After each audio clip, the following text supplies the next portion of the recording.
Mm. Mm.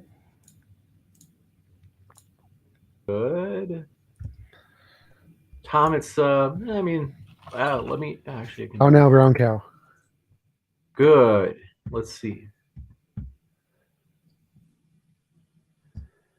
Let me see how much of oh, okay, it's perfect.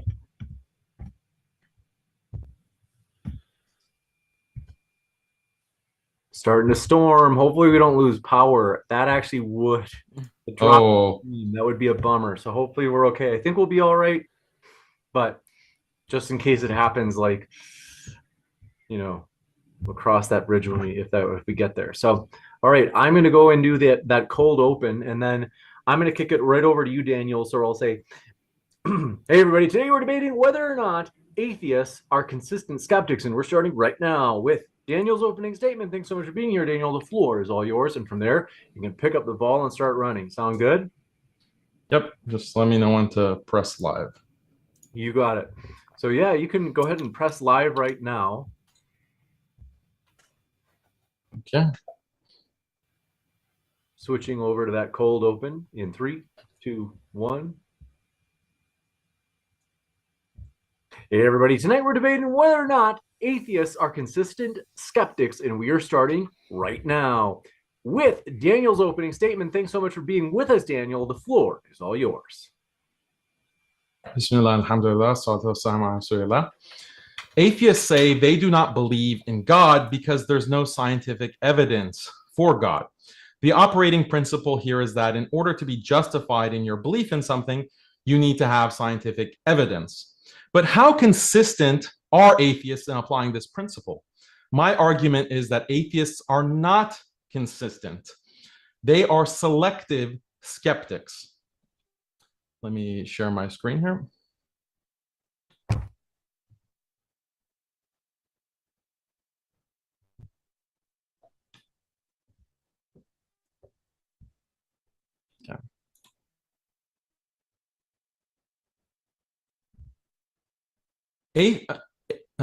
Here is the argument. Premise 1, atheists live in societies with governments and laws. Premise 2, long-term, humans will not live peacefully under governments and laws they believe are morally evil. They will revolt. Premise 3, to avoid civil war, there needs to be a basic consensus that the government and laws are not morally evil. If a high percentage of the people believe that government and laws are evil because of oppression, discrimination, or lies, they will revolt. Premise 5, or premise 4, Premise 4, scientific facts alone are not enough to create consensus among large groups of people. Consensus requires additional facts. Those facts can be religious in character or they can be non-religious in character. Those are the only two choices.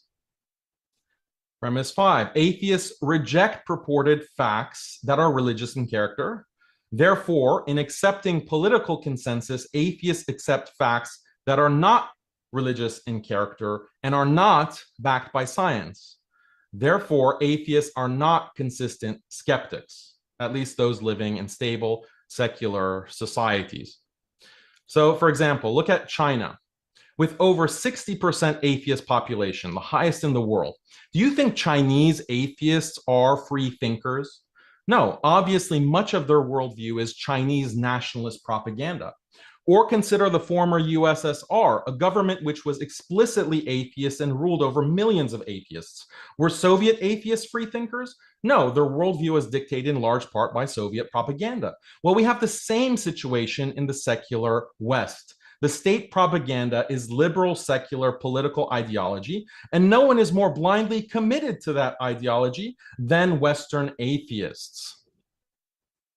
We can understand this better with 4 categories of examples. Examples that have to do with utilitarianism, about human nature, about group difference, and about so-called conspiracy theories.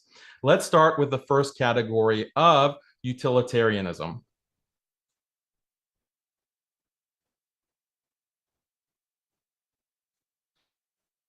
Consider democracy versus dictatorship. Well, Which pardon my interruption. We're not able to see your slides anymore if you still had slides you were showing. Yeah, I took off the screen share. Okay. So you shouldn't see any more slides. You got it. Consider democracy versus dictatorship. Which political model leads to better socioeconomic outcomes? You can bring in a ton of empirical data to weigh pros and cons to justify either position.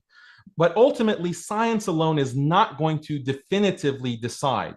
You need additional facts that go beyond science to justify one position, and that's where political ideology comes in. Of course, we find that atheists in the West overwhelmingly support the idea of liberal democracy. Atheists in China or the USSR beg to differ. Another example, atheists believe that giving people more and more freedoms is good for society and increases happiness and prosperity. But is this actually true? Again, a utilitarian argument weighing net benefits versus net harms based on empirical evidence could show that actually individual freedoms should be strictly limited.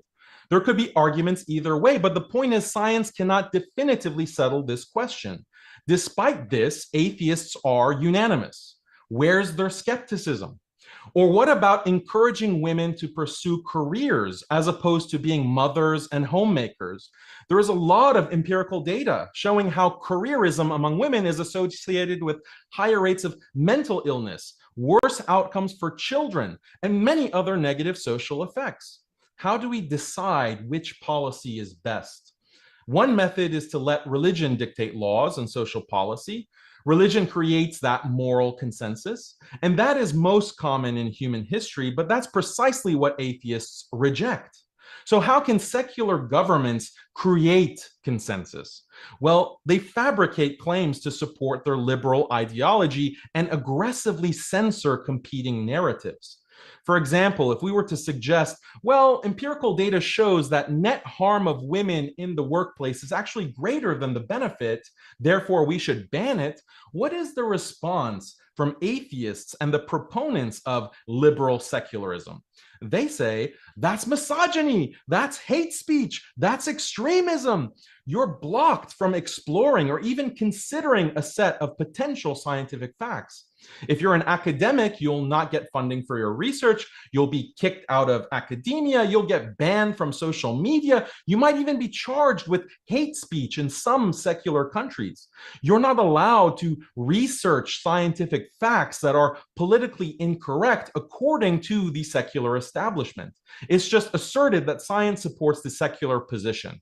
So where's the skepticism from atheists? Now, let's move to the second category of examples regarding what is human nature. Are human beings naturally atheist or religious? Plenty of evidence suggests that humans are naturally religious and believe in God.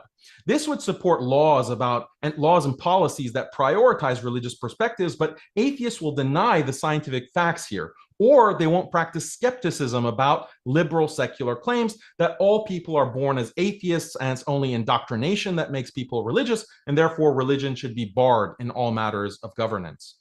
Another example, is promiscuity natural for women? If so, that fact would support the political ideology of sexual liberation, legalizing abortion, etc. But a ton of scientific evidence says that no, women are not naturally promiscuous, and there's a great deal of psychological and societal harm that comes with female promiscuity. But what is the response from proponents of a secular worldview? That's slut shaming, that's misogyny, you're just an incel. The conversation is shut down as hate speech. We're not allowed to scientifically investigate the anti-liberal position. Yet, when you poll atheists, 94% of atheists, according to Pew, think casual premarital sex is acceptable. Nearly 90% believe that abortion should be legal. You have near consensus from atheists on things that are not only not supported by science, but actually glaringly contradict the scientific evidence. No skepticism from atheists, though. Another example, pornography. The secular belief is that viewing porn is natural and nothing to be ashamed of. Nowadays, government programs are even including pornographic material in grade school curricula. But again, tons of evidence suggests that this is very unnatural and damaging. But atheists express no skepticism in these issues and overwhelmingly believe that porn is morally acceptable. Atheists, where's your skepticism? Meanwhile, those who suggest banning porn are branded as irrational extremists and fundamentalists. Now, the third category, group differences. If groups are fundamentally different, then we usually think it's okay to discriminate. For example, can we have laws that discriminate against blind people when it comes to driving cars? Yes, that's justified because the blind cannot safely drive cars. But can we discriminate against Canadians on this? No, because there's no relevant difference between Canadians and other groups when it comes to driving. So purported facts about group differences affect our understanding of discrimination. Are men and women different enough to justify gender-specific discrimination or unequal treatment in certain domains? All traditional religious systems say yes, but atheists argue this is misogyny and hatred of women. Why? They claim it's because men and women are functionally the same in terms of IQ, psychology, physical capacity, emotional tendencies, etc. Of course, plenty of science says otherwise. So where is the skepticism from atheists? Furthermore, the secular regime aggressively fabricates facts. The liberal consensus, for example, is that the only reason that women don't have as much success in math, science, and business as men is that women are subject to discrimination. It is not because of IQ distribution or women having less testosterone that makes them less competitive. No, it's because they're unfairly discriminated against by men. That is fabricating facts about causation to support a political ideology while ignoring all the contravening scientific evidence. But this is not surprising because scientific facts alone are not enough to bring people to a moral consensus about laws and social policy. Of course, atheists as proponents of this secular system cannot admit that this is what is happening, and that's why atheists are selective skeptics. Another example, should same-sex marriage be legal? An overwhelming consensus of atheists, 92%, say yes. And if you ask them, they'll say that their support for it is based on the scientific fact that homosexual marriage is exactly the same as heterosexual marriage. Therefore, it would be morally wrong to discriminate against same-sex couples. But much evidence shows that homosexual marriage is associated with mental illness, child abuse, domestic violence, etc. But follow that line of reasoning, and atheists scream, that's homophobic, that's hate speech, that's extremism, and you will be banned from social media, academia, and the political domain as a whole. Where is your skepticism on this issue, atheists? The fourth category, conspiracy theorists. Atheists have no problem believing that the governments around the world routinely commit election fraud, conduct false flags, falsely revise history in order to support their political regimes, manipulate public health crises to expand control, do political assassinations. But if you accuse the US or Western liberal governments of doing these things, you get blasted as a conspiracy theorist or even a disinformation agent who needs to be silenced. Basically, any conspiracy theory about non-liberal regimes, no problem. But conspiracies about liberal regimes like the US, we can't have that because that undermines any consensus about the goodness of the liberal world order. Where is your skepticism on these issues, atheists? Did I just finish the last paragraph? We'll do the same for TJump in terms of giving an extra 20 seconds. Go for it. So these are 4 areas where atheists don't practice the same skepticism they have for religion. It's not just that atheists have different values and that's what's causing the difference. It's that atheists rely on false facts that support their liberal secularism and shut down everything that contravenes it. This is selective skepticism. Thank you very much for that opening statement, Daniel. And want to let you know, folks, if it's your first time here at Modern Day Debate, we are a neutral channel hosting debates on science, religion, and politics, welcoming people from every walk of life. We hope you feel welcome. And don't forget to hit that subscribe button as we have many more juicy debates coming up. For example, next week, apostate prophet and Muslim apologists debate whether or not Islam is harmful. You don't want to miss that one. subscribe button. And with that, we're going to kick it over to TJump for his statement as well. Thanks very much, Tom. The floor is all yours. Yeah, thanks for inviting me on. As always, appreciate being here. I have no idea how pretty much anything he said has to do with the topic. Like I'm not the other atheists. If your argument is that some atheists are inconsistent, like, duh, atheists are people too. Hashtag people too. But in the context of a God, they're not adding any extra skepticism. So, for example, I wrote an epistemology, a theory of knowledge. To summarize, its conceptual claims require conceptual evidence, empirical claims require empirical evidence, and metaphysical claims require metaphysical evidence.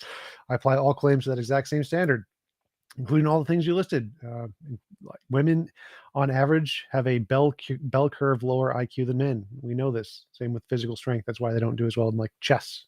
They don't win as many Nobel prizes. Like, it's a fact. Yes, we know this. It's not debated. It's a fact. So I don't know what you're even talking about when you're saying we don't acknowledge these facts. We do. So it's just not true. So if you're saying that some atheists out there are inconsistent, well, that's great. I can't talk about those because I'm not them, but I'm not. I'm an atheist. I am not inconsistent. Therefore, the premise is false. Atheists are consistent skeptics. So I don't know where else to go with that. It's pretty simple. I have a consistent epistemology. I apply it to all things. Therefore, atheists are consistent skeptics. Debunked. You got it. We'll jump into the 5-minute rebuttal. So each side will get 5 minutes in return for the opening statements. With that, we also want to say, folks, if you have not yet already, consider sharing this debate with somebody else who enjoys these topics, as we really do want to spread a neutral platform, Modern Day Debate, on YouTube as well as via podcast. But with that, Daniel, thank you very much. The floor is all yours for your 5-minute rebuttal. Yeah, so the topic is, are atheists consistent skeptics? So it's referring to atheists as a group, not just is TJump a consistent skeptic. That wasn't the topic of the debate. We're talking about atheists. And the whole point of my argument, and I can bring it on the screen again if you want to like point to a specific problem that you have with the argument, is that the skepticism that atheists are using against religion is not consistent with, or is not consistently used against these other areas within politics, within society, within perspectives of history, within morality and values and policy. This is the whole point of being consistent as a skeptic. You can't just have, liberalism and secularism as a worldview as the dominant ideology within the world today. And for some reason, atheists have, as a group, are not interested in having a sustained critique against it. And all the most prominent atheist thinkers, whether you're talking about Sam Harris or Richard Dawkins or Christopher Hitchens, or even someone like Daniel Dennett, they all fall on that part of the political spectrum, in terms of values, in terms of political outlook, views on government, et cetera, et cetera. So that's what we're talking about when we refer to atheists within this debate topic. I mean, you're saying something like, okay, the IQ of women is lower. When we look at a bell curve, the average might be slightly lower, and they have, less of a standard distribution at either ends of that bell curve. But is that something that we can talk about? Like, I graduated from Harvard University, and we had Larry Summers as our president. Larry Summers was sacked as president of Harvard University while I was a student. Why? Because he pointed out exactly this fact that you said, oh, everyone acknowledges. He got kicked out of Harvard University as president because he said that, look, women's IQ, he was addressing the fact, or the situation at Harvard where you have more, the physics department, the math department, the chemistry department are all dominated by men. And there's not equality in those departments with equal female and male professors. So he's addressing this issue and this fact. And he's saying that, look, this is just a function of the distribution of IQs between the genders.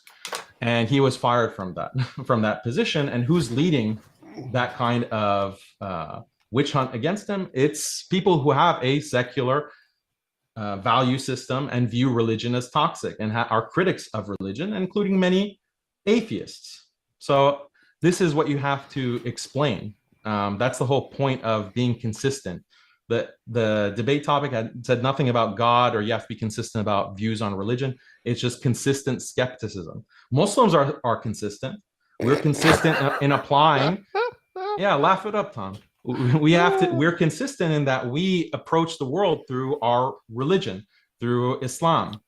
That is what being consistent means. It's inconsistent when you are laser focused on religion, and you ignore every other belief system that is out there and that you yourself accept and endorse. So that's what we call inconsistency. And I mean, the thing about, I don't know, how much time do I have, Tom? We got 1 minute and 31 seconds. Okay, so the thing about consistency is that, if atheists did practice consistent skepticism across the board, Western society would collapse. Consistent skepticism and scrutiny on the basis of science would literally destroy public trust in every secular institution. Imagine applying scientific scrutiny to American or European history and realizing that what they teach in public schools about the modern West being the good guys in history, et cetera, is just a hoax. And in actuality, the West was built on and continues to thrive on systematic war and genocide. Imagine applying scientific scrutiny to the modern secular way of life and realizing it's actually objectively harmful compared to traditional lifestyles or religious lifestyles. Skepticism of this nature would cause modern secular society to slowly descend into chaos. And that's precisely why Western governments strictly control speech. They censor, they strictly control thought with an army of fact checkers and departments of misinformation. If a country like Russia or China, for example, want to destroy America, they wouldn't need to nuke us. All they would need to do is provide Americans with open, uncensored internet, as well as NGOs that could operate in America and attract the top dissident minds with big salaries and have those intellectuals constantly push political narratives that contradict the secular American government. In fact, this is exactly what America does to other countries in order to push secularization, as well as stir revolution and spark regime change. Skepticism is a powerful weapon, which is exactly why atheists apply it selectively against others, but rarely point the gun at their own beliefs. What makes it egregious is when atheists deny this glaring inconsistency. We have to kick it over to Tom for his 5-minute rebuttal as well. Tom, thanks very much. The floor is all yours. Folks, if you happen to have questions for the Q&A, as we will have a Q&A following the open discussion, you can submit them here at the YouTube channel Modern Day Debate. If you at me at Modern Day Debate in the live chat, that's one way to ask a question. Otherwise, Super Chat's another option, in which case we push it to the top of the list. Thanks very much, Tom. The floor is all yours. Yeah, so Daniel actually said nothing there to support the position that atheists are not consistent skeptics. So skepticism is like doubting. It's like, is something true or something false, and you seek evidence for that. In the case of all the examples he listed, there's evidence for both sides. So you can find evidence for both sides. There's many different papers in the spectrum. There's no proof in sociology one way or the other. It's a very difficult field to establish proofs one way or the other. But in the case of magical sky daddies, there's zero evidence. So it's pretty easy to be like, yeah, that's garbage. And so in the case of all of the atheists he mentioned, they have evidence to support their position, and the debate is over who's right. That's the question. We don't have proof one way or the other. And so they are being consistent skeptics. Were skeptical of the position, they found evidence to support their position, and they believe it for that reason. I may disagree with many of them, and that's fine. But as long as you have evidence to support your position, then you're being a consistent skeptic. You've questioned it, found evidence, come to a conclusion. So he has provided no examples where all of the people or any of the people he listed have no evidence for their position and are therefore inconsistent skeptics, which is what he'd have to provide. It's like, give me, if you think atheists are inconsistent skeptics, show me a belief, and show me a belief that has no evidence for it and that they believe it anyway. You got it. We'll jump into open discussion. I want to remind you, gentlemen, would like to keep the interruptions to a minimum. So if you take maybe 60 to 90 seconds in your responses, that's ideal. If there is too much interrupting, we'll break it into 2-minute responses where I'll segment the time. In other words, have 2-minute speeches from each of you back and forth during the open discussion if we can't have a civil discourse. But with that, thank you very much. The floor is all yours. Yeah, so I did provide a lot of examples. You're saying that, well, atheists will support whatever has evidence behind it. And I think that's true. You see atheists in philosophy departments, they will not agree on a lot of facts. In fact, there's no consensus on very basic issues like what is justice, what is goodness, is free will a reality, or is there a determinist reality? All of these philosophical questions have been debated hotly by philosophers, and each philosopher has his own rationale for supporting his position. But when it comes to the political domain, you don't see the same. No, you don't. I cited Pew Research. I cited Pew Research, where 90% of atheists believe that premarital sex is perfectly morally acceptable. Yep. Pornography is morally acceptable. Yes. When it comes to women's education, when it comes to women's representation, when it comes to the value of freedom, when it comes to the value of democracy. These are all things. Where's the scientific evidence that those are morally unacceptable? There's plenty of scientific evidence that puts all of those things into question. But the point is that we can't even. The question was, what is the scientific evidence that those are morally unacceptable? Because this is the point. Just first of all, acknowledge that there's not a discrepancy amongst, or there's consensus amongst atheists on all of those issues. That they're morally acceptable. Because at first you said that no, atheists will have different positions depending on the evidence, and there's plenty of evidence. What is the evidence that those are morally unacceptable? For example, the issue of democracy versus dictatorship. There are many the things countries you mentioned before. That was an example that I mentioned before. I think you sexual liberation, women's promiscuity. You want to go into the evidence?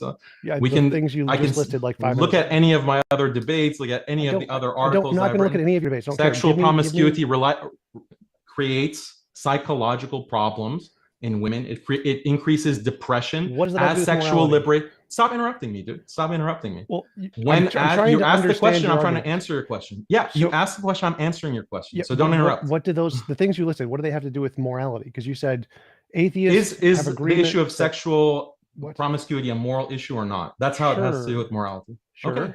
But what is the evidence you provided? You didn't provide any evidence that it's not moral. I'm saying that this is a conversation about facts. So there are plenty of facts to say that sexual promiscuity causes harm. What does that have to do with morality? You don't understand how harm has something to do with morality? Not in the context of what you're saying, no. So you said that atheists have agreement that sexual promiscuity is perfectly moral. I agree. But that has nothing to do with whether or not it's harmful. So things can be moral regardless of whether or not they're harmful. Like, for example, it could be perfectly moral to do drugs or whatever, even if it harms you. That's totally fine. Doesn't matter if it causes harm. The fact that something causes harm doesn't make it moral or immoral. It's a different. Well, the fact that something causes harm is evidence that it's immoral. I didn't say it proves. How? Just explain that one to me. How is the fact that it causes harm indicate that it's immoral? Explain that one to me. Do you think it's harmful to, subjugate a certain race? Why are you asking? No, I asked you a question. How is it harm indicate you ask morality? My turn to ask questions. Questions. This is like the entire point you've been trying to make, and I'm trying to because it's something that's very basic. That harm is. Have you heard of the harm principle? Have you heard of how harm is calculated in utilitarianism? You're saying that harm has nothing to do with morality. Utilitarianism isn't an moral system. It's not a moral realist system. So utilitarianism is not a moral system. No, it's a pragmatic system. So morality says there is an objective right and wrong. Utilitarianism doesn't. So yes, it does. No, it doesn't. Ask Jeremy Bentham. Ask John Stuart Mill. Ask any of these philosophers. So what's your qualification in philosophy? The question I asked. What's your qualification in philosophy? Stop. Go back. You're evading. You're evading the question. I asked a question. This guy is just interrupting everything I said. Gentlemen, I hate to do this, but it's difficult. Just to be sure that they can hear each of you. Just want to, if I have to, break it into 2-minute segments, just because it's been really fruitful. And people want to hear what each of you have to say. I just want to be sure that there's not too much interrupting. Otherwise, they can't hear either of you. So the question I asked was how does harm indicate morality? Because his whole argument is that skeptics are not consistent because they agree sexual promiscuity is moral, even though it causes harm. But there's no evidence that harm equals morality. In fact, that's literally the wrong thing. We know that's false in philosophy. Harm is irrelevant to morality, because there can be harmful things which are moral. And this is very common. I agree. So you agree harm doesn't indicate it's immoral. So even if your initial claim was that harm has nothing to do with morality, and I simply pointed out that yes, it does have a lot to do with morality. That's literally irrelevant to the question here. So things can cause harm and be moral. Therefore, if something is harmful, it doesn't tell you whether or not it's moral. I didn't say that. I said that harm is evidence that something could be immoral. No, that's literally, you just contradicted yourself. I just explained that harm doesn't tell you if something is or isn't moral, and you're like, yes, I agree, but no, it does. It gives evidence. Like, no, those are opposite things. Those are mutually exclusive. You know that something. No. You can have evidence that something is wrong, and there'll be other evidence that contravenes that. And great. Overall, that's exactly how utilitarianism works. By the way, that's absolutely not how it works. Squinting your eyes. You don't know what you're talking about. I clearly do. You said that utilitarianism isn't a moral theory. Yeah, like that's a pragmatist theorem. And harm has nothing to do with moral. Do you know the difference between moral? Is pragmatism a moral theory? Do you know the difference between pragmatism and moral realism? You don't think that utilitarianism is a moral theory? Can you stop deflating? Look, this is about irrelevancies? You're trying to distract the stop. topic. No. Don't tell me to stop. Don't tell me to stop. You don't know what you're talking about. You think that utilitarianism is not even a moral theory. It's so embarrassing. I have to mute you. So what I want to do is I'll kick it over to Tom for his question that he had just asked. I can't remember exactly what it was. And then we'll give you a chance to respond, Daniel, maybe 1 or 2 minutes. And then we'll give you a chance to basically ask a question in kind to Tom as well. All right. So I'll break it down to kiddie logic for him because he's so uneducated on philosophy. The argument he made was skeptics are inconsistent because they agree that sexual promiscuity is moral. And then he tried to make this connection that because it causes harm, therefore this previous statement is an inconsistency. Now, if you know anything about moral realism, moral philosophy at all, then you know that just because something causes harm doesn't tell you whether or not it's moral or immoral. So for his argument to hold, then atheists would have to think that because it's harmful, therefore it is by definition immoral, which nobody thinks. It's not a thing anybody thinks. It's not. Daniel even admitted things can cause harm and be moral.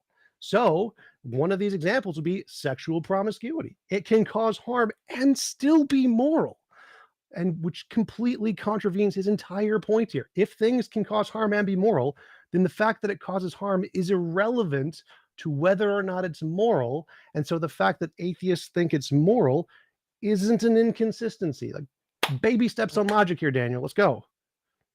Okay, I mean the condescension. Where's your degree in philosophy?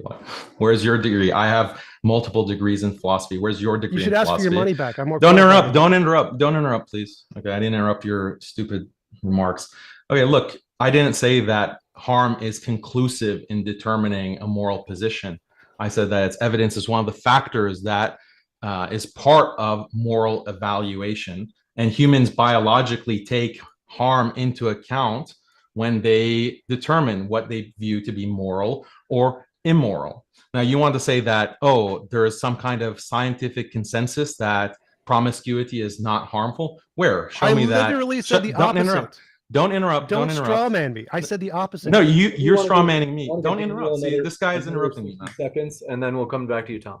Well, no, if he's going to misrepresent what I said, I'm going to stop him. You misrepresented everything that I said. Definitely address it after. He's just got another 60 seconds. The only difference is just 60 seconds. You can address what. No, I'm morally obligated to stop him if he literally says the opposite of something I said. No, you're not. Just the same way have some respect. The same way that Daniel gave you the time to respond. We just got to give him another 60 seconds. I'm going to be clear on this. If he says Tom said and then something I didn't say, I'm going to say I didn't say that. What is the difference between 60 seconds? You can correct him. You'll have 2 minutes to correct him. We just got to give him another 60 seconds. I'm telling you, I'm going to do this. It's non-negotiable. I mean, you can't let someone talk because you can't follow a thread of thought. That's the problem with you. It's not unreasonable to ask to give him the same amount of time that you just had, Tom. No, if he directly lies, if he lies about something you can't even understand like basic argumentative you form. Can always like you have to interrupt everything that I say. I can't hear what James is saying, Chop. I'm trying to be as fair as possible here.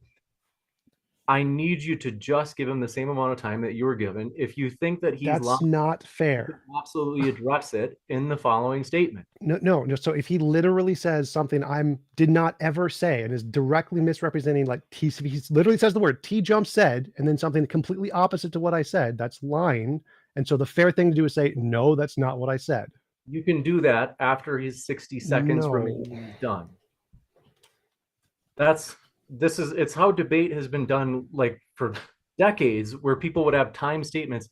It's how they typically do them still. It is not unreasonable. You'll have as much time as you need to rebut him, but I got to give him the same amount of time that you just had. That's fine, but I'm still gonna, if he directly lies about something I said, I'm gonna stop him and say, no, I didn't say that. Because at no point in anything I said did I say sexual promiscuity isn't harmful. My guess is that there are points where he also thinks that you're making up things about what he said, but he doesn't jump in. He gives you the full 2 minutes. So we got to kind of do it. If I misrep what he said, I want him to stop me and correct me so I can get his argument correctly. Dude, didn't you request this debate? Like, didn't you request this debate? Sure. Why don't you show respect to someone who agreed to debate you? I am, by correcting your mistakes. No, so that you can show respect by shutting your mouth when someone else is talking. No, according to the moderator. If the moderator is telling you to shut up. He has to explain to you a debate format. No, if you make an ignorant mistake, the honest thing to do is to correct. We've done this because people want to hear more about your guys' ideas on this topic. So I hate to redirect us, but just to do that, let's give 60 seconds to Daniel, and then we'll come back to you, Tom, for your 2-minute rebuttal.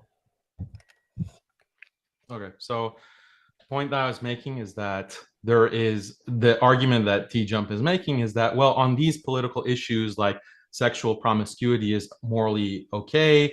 The reason that there's moral consensus on that amongst atheists is because it has to be backed by some kind of scientific evidence. I never said. And so then why do atheists have a moral consensus on sexual promiscuity? The moral views aren't based on scientific evidence. There isn't scientific evidence of moral views. Then why is there consensus? There's philosophical arguments. So there's not scientific arguments for morality. There are philosophical arguments for morality. What is the philosophical argument that proves that sexual promiscuity is moral? There's nothing that proves it. I just admitted that. That'll be science. So why is there a consensus? That's the question. Because we agree that our intuitions map onto the philosophical arguments that indicate that position, but that's irrelevant to the argument you made. So the argument you made was skeptics are inconsistent because they think sexual promiscuity is immoral or is moral.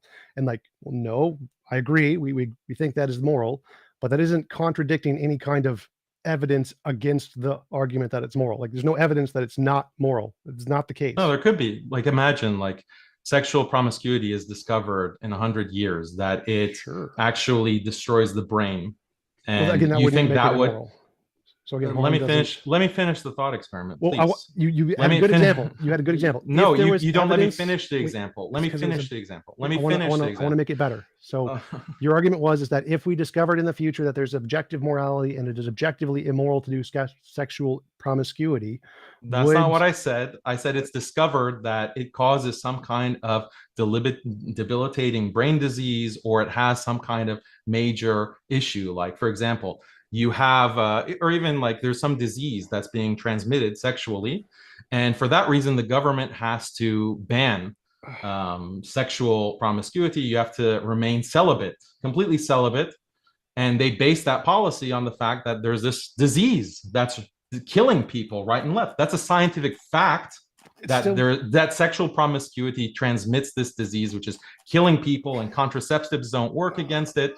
So that scientific fact is morally relevant to the governmental policy to ban sexual promiscuity. This is how harm and how a kind of disease or a societal problem relates to a moral determination. No. So again, nothing you said there has anything to do with morality. You're talking about pragmatism and what laws we should implement. Laws aren't moral because they save lives. There are many laws that can save lives that are immoral laws. The fact that it does good things doesn't make it moral. So if you were competent in philosophy, the argument you would make is, if we discovered objective morality and could morally prove that it's immoral to have sexual promiscuity, and then atheists still continue to think that sexual promiscuity was good, then they would be inconsistent. And I would agree. But simply saying that moral promiscuity has physical consequences will never lead to therefore it's immoral. And so none of your arguments could ever indicate everyone that. has to be like a moral objectivist and subscribe to a very specific philosophy. What does this have to do with anything I said? You are talking about moral objectivism.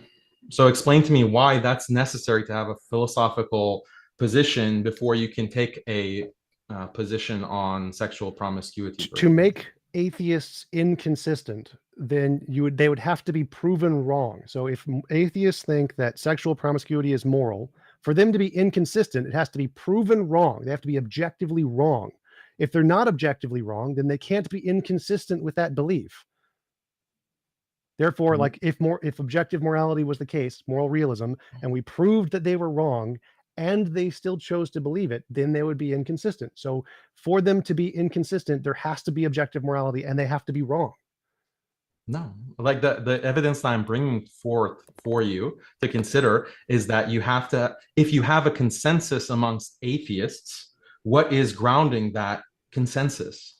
Like legalizing abortion. Why is there consensus amongst atheists? 92% agree with legalizing abortion in all cases. Because of why is there consensus on that? Yeah. Well, let me finish explaining. If there's a consensus on that, there's a consensus amongst Muslims, for example, based on religion and certain factual claims about how the spirit is blown into the fetus at a certain time after conception. So Muslims have consensus based on religious facts. That explains the consensus. What explains the atheist consensus on legalizing abortion?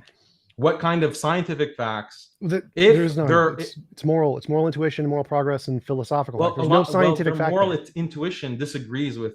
It's not like a universal moral intuition. It's right. That doesn't matter. So what's the consensus based on? So what's the consensus based on? If it's not on science, so you're acknowledging that it's not science. Right. It's morality. Okay, so it's morality isn't based on science.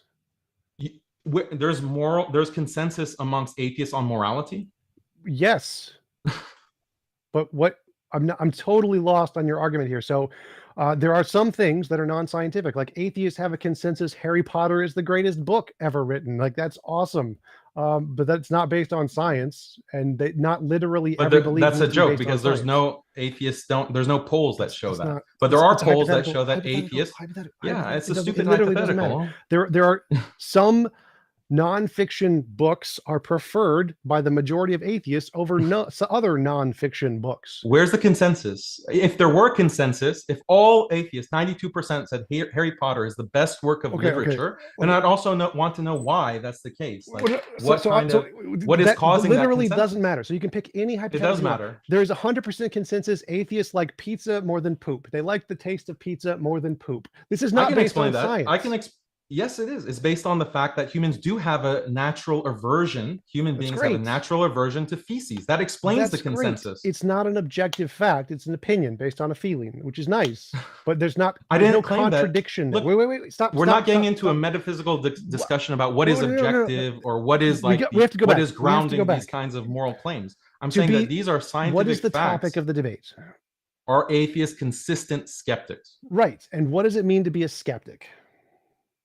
It means in the way that I defined it at the beginning of my opening statement, is using science as a grounding for your claims. So if you want to believe in something, there has to be scientific evidence for it. This is why atheists reject belief in God, because there's no scientific evidence. Go back. So you think a skeptic is basing all of your beliefs on science? You realize skepticism predates science, right?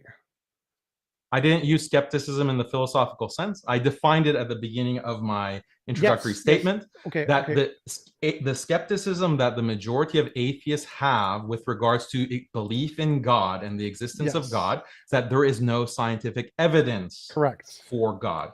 So that kind of skepticism, do they apply to other areas? Do they also demand scientific evidence in other areas of life? And the answer is no. So I think that's why they're not. I think I understand here. So When skeptics say that you need scientific evidence for something, it's for something that you claim is true. If you claim a statement is true, that means it corresponds to reality independent of your imagination.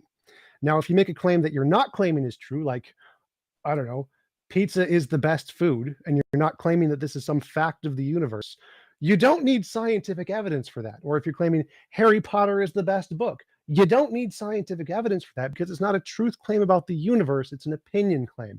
Morality is an opinion claim. It's based on intuition, it's based on philosophy. There's no So you don't think truth it's claim. a true fact? Wait.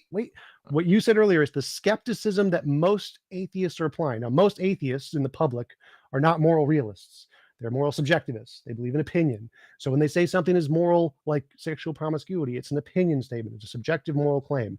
So they do not mean that it is an objective truth statement about the universe, which means they don't need evidence, scientific evidence to prove it's true, just like they don't need scientific evidence to prove Harry Potter is the best book. Nobody in the skeptic community is claiming that there is a truth value to their preferences on morality. That is not a thing. I would agree if they were making that claim, they would be inconsistent or they would have to be moral realists, and most are not moral realists unless you're like Where's a your evidence for philosopher. that? Why do you say that they're not Which- moral realists? There are polls above of the public atheists and how much believe in objective morality, and the most don't. It's only the What's that academic. poll? I'd have to look it up. I haven't researched it in I've a never long heard time. of such a thing. That I've never heard of such a thing. Most public non-believers are not moral realists. Like, that's a pretty common thing. Or that they don't believe in moral facts. That's literally what not being a moral realist Show me is. the evidence. Yeah, show me the evidence. I can that find most it, philosophers- but I don't understand. This isn't relevant to the debate. I'm happy to find it. But do you think?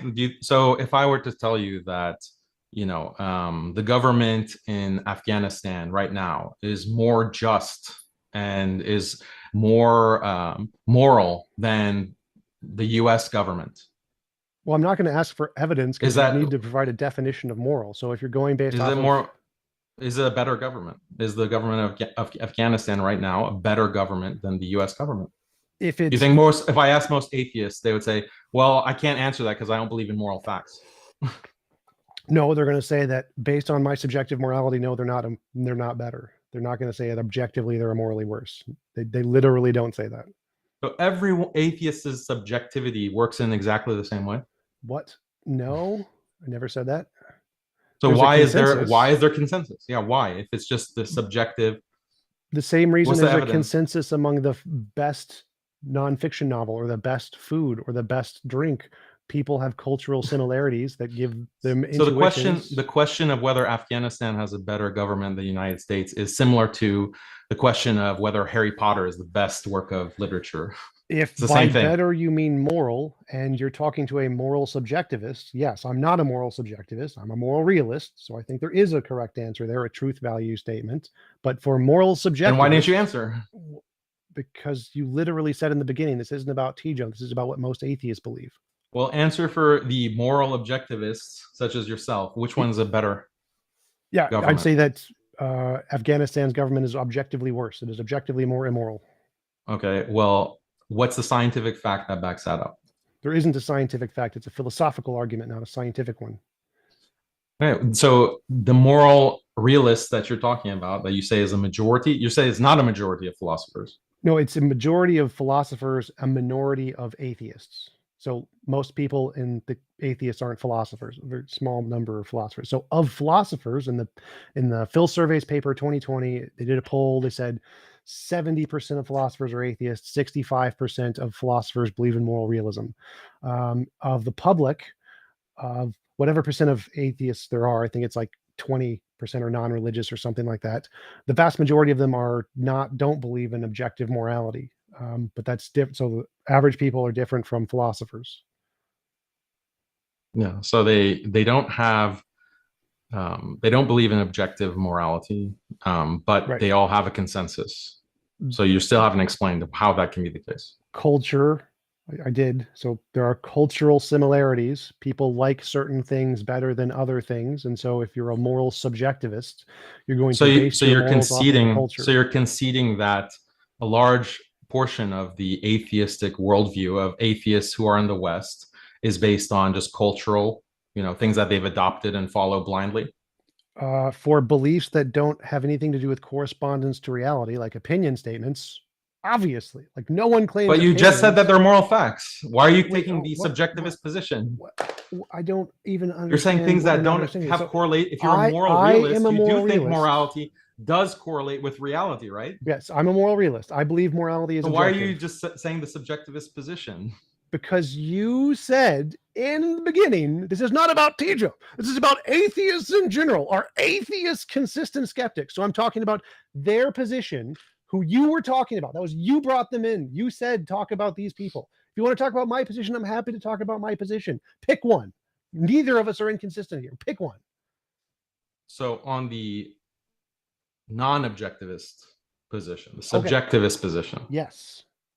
So they'll say that, yeah, a large portion of our worldview has nothing to do with reality. Literally. That's why, but yet they'll say that they'll acknowledge that they're just influenced by culture. The fact that 99 or 92% of them or 90% of them will agree on all of these moral issues. They'll say that, well, I don't believe in moral facts. Morality has nothing to do with reality. I'm just influenced by culture. I'm just blindly following the political dogma of the secular West. They'll acknowledge that? Yes, 90% of them also Wow. speak English. Do you know why? It's not because of some scientific facts. So speaking English is not the same as having a position on pornography or a moral position on Yes, it is. What's the best type of governance, or whether women and men have the same intellectual capacities. Your question those are moral questions. Your question was why is there a consensus among this group of people for why they agree on this topic? I mean, that's a huge. You're saying, so let me just summarize. You're saying that most atheists are subjectivists. Yes. And you're saying that when you're a subjectivist, then if you see a consensus amongst all of these atheists who are subjectivists, it's because it's like, speaking English. That's just what they picked up from the culture, and they didn't question it. That's their worldview. I mean, that's great. You're basically conceding the whole debate. No. So again, there are things that are not claims about reality. If you're a moral subjectivist, you think morality does not correspond to reality.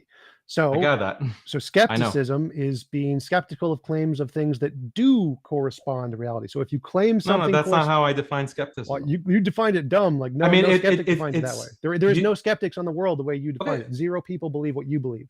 There are no skeptics. You're basically conceding. You're basically, what's wrong with the way that I just described it? So you have all of these subjectivists, all of these. Okay, let me repeat this. You have all of these atheists who are subjectivists. The majority of atheists are subjectivists. Sure, yes.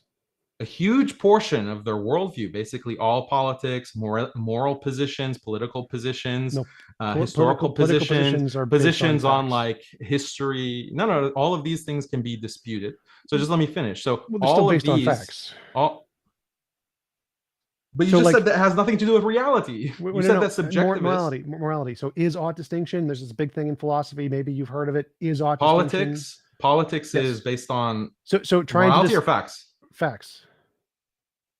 So like you can. Well, it should be based on facts. So the politics that says that we need to grant reproductive rights and abortion should be legal, is that a factual issue or is it a moral issue? Based from a political standpoint, it's a factual issue. If you compare the quality of standard of living of countries that allow abortion versus countries that don't, banning abortion increases crime rates, decreases literacy rates, decreases quality of life, increases poverty. All the stats show that banning abortion causes a worse quality of life for everybody in the country. And so from a political standpoint, you're based on facts. Well, moral subjectivists don't believe in the more facts determining a moral position. Nothing I said had anything to do with morality. We're saying, do we want a society with a higher quality of life? Yes. If you want a society with a higher quality of life, do the policies that increase the quality of life. None of these are moral statements. These are is statements, not ought statements. Quality of life is a moral evaluation. It is a normative. You don't understand how quality of life is a normative. Do you understand the difference between a hypothetical imperative and a categorical imperative? I'm going to go with no. No. First, tell me, is it, you can't even decide if the issue of legalizing abortion has any moral normative content. That's why I'm asking. So the reason I'm asking is a hypothetical imperative is if you have some goal, then there is some process to achieve that goal. A categorical imperative is saying this is morally the thing you ought to do, independent of some subjective goal. So a hypothetical imperative is saying, I have this subjective goal, and there's some method I should follow to achieve that goal. And this has nothing to do with morality. It's just a computational analysis. The categorical imperative is the moral statement that there is some objective oughtness that you should do this. So if you're a moral subjectivist and you have a hypothetical imperative that you want a society with a higher quality of living, then you ought to do the things that lead to whatever those stats are. This has nothing to do with morality. It's just basic philosophy. But Yeah. So the fact is that you have atheists. Let's just grant all of this that you just said. wait, I want to wait. It not being Before moral. I forget, it's I just wanted factual. to go back. It's just like Wait. there's no normative content in wanting a better quality of life. It's just a calculation where you determine. If you're a moral So subjectivist. if you, which is the majority of atheists according to you, so if you Right. permit abortion, you legalize abortion, it is going to lead to this better quality of life. Right. This is supposedly the calculation that all atheists, subjectivists have made to arrive at the 90% consensus that abortion should be legalized. This is what you're claiming. I don't know if they've done research. That's the ones who have done research. Like I can't. Then why is there consensus? Why is there I consensus? already answered that. It's intuition and culture. That's something they all do agree on. Yeah. Okay. So yeah, it's culture. It's just the influence of culture that they blindly follow. And you can call that being skeptical. No, that has nothing to do with blindly following culture is not that has nothing to do with according to my skepticism. definition. So remember, the way skeptics define skepticism is they are skeptical of claims that refer to reality independent of your imagination. They're not skeptical of literally any random claim. That's not how skepticism works. Skepticism is about skepticism of claims that refer to truth values of reality. So if you claim, I like pizza, I don't need to be skeptical of that because that isn't a claim about a correspondence to reality. That's a claim about your opinion. Skeptics don't need to be skeptical. You just said that there is a fact of the matter about abortion. Permitting it leads to a better quality of life. Did you not? Yes. So there's a fact of the matter about that. Yes. Then why do you keep whenever I get you on being objective and there are facts about these political issues, you revert back to subjectivism and talk about liking pizza and Harry Potter. And then when I move to subjectivism, no, you're making two different then points you start talking about, it's an empirical fact that abortion will lead to a better quality of life, and there's no normative content involved in that. Right. So based on the hypothetical imperative of wanting a better quality of life, if you legalize abortion, then it will lead to a better quality of life. This has nothing to do with morality. This is just basic facts, and that's all based on statistics. All of the atheists who have studied it came to this conclusion based off of those things. I don't know how many have studied it. A lot of them come to it based off of what their parents taught them, what their culture teaches them, what their friends do it. Like any culture, that's how you learn things. It's completely irrelevant to the topic, though. So when you say skeptics, you said your definition was something like requiring scientific information to believe some fact or something, right? Yeah, backing your beliefs about the world with science. Okay, I can actually agree with evidence. That. So if it's not a belief about the world, do you need skepticism? But the question of is legalizing abortion, that is a question about the world or quality of life. Quality of life is the question. One step at a time. One step at a time. If it's not a belief about a truth statement about the world, so it's not a claim about a fact about the world, do you need to be skeptical of it? If you believe it. If you believe it. What? Okay. So if it's not, for example, if 90% of atheists believe that pizza is the best food, we would want to have reasoning for that, or we want to know what that consensus is based on, because there's different ways to. They like it. There are different explanations for consensus. Yeah, they like it when you actually look at food what are you being skeptical? It would be shocking. Like it would be shocking if 90% of atheists all like the certain food. We would want to know what is the basis of that preference, right? Okay. So and there's different ways to create. No, you wait. There's different ways to create consensus. I don't understand what you're saying. Culture, clearly. So there's different ways to generate consensus. So if I'm skeptical of the claim God exists, what does that mean? It means that you claim that there's no scientific evidence to justify the belief in God. No, like more generally, it means I don't believe the claim, or I think it may not be true, right? Yeah, if you're skeptical, okay, you don't believe it, or you think that there's not a reason to justify, or you're investigating if there's a reason to justify belief in God. Sure. So if someone says pizza is my favorite food, and you're going to be skeptical of that claim, what are you being skeptical of? Like, how do you skeptical? But moral claims are not like aesthetic judgments for your literally favorite food or your favorite literature. You're constantly conflating these issues. Speaking, no, you won't. Do you know the distinction between an aesthetic or personal preference and a moral judgment? Do you know the difference between those two things? What is moral subjectivism? What is the definition of moral subjectivism?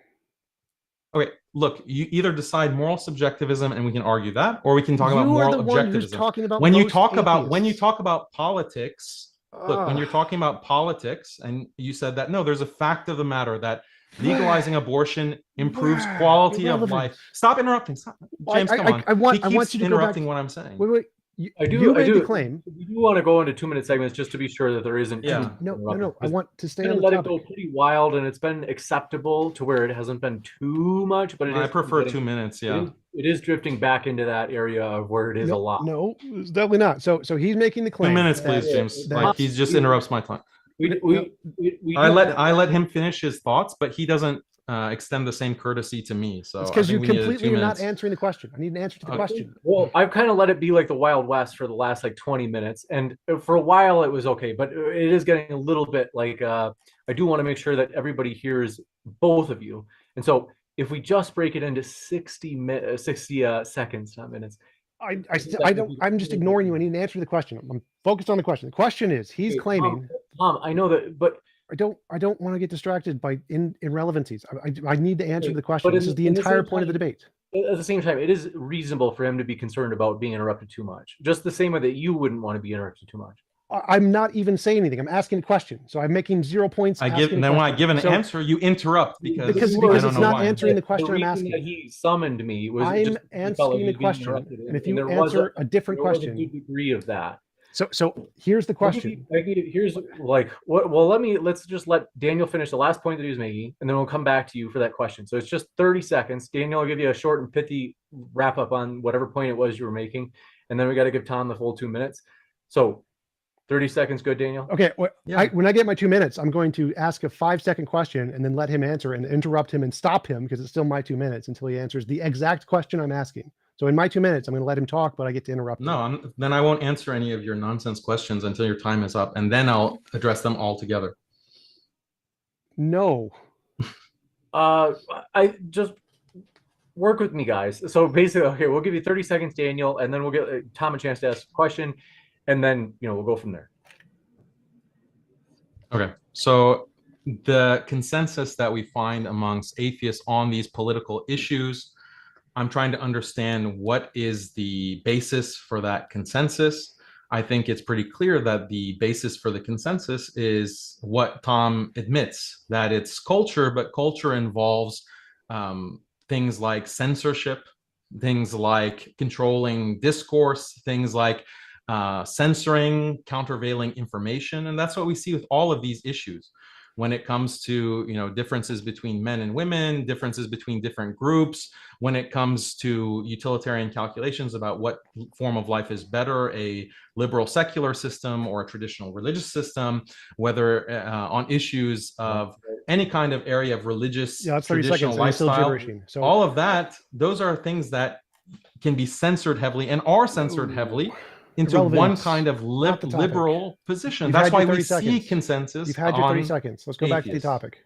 So, like, literally nothing he said there was just all gibberish and irrelevant to answering the question. The question is he saying that a skeptic is somebody who requires scientific evidence for every belief or something along those lines? Now, if someone is skeptical that you say you like pizza is the best food, what are they being skeptical of? How can you be a skeptic of that statement? What does it mean to be skeptical that most people like pizza?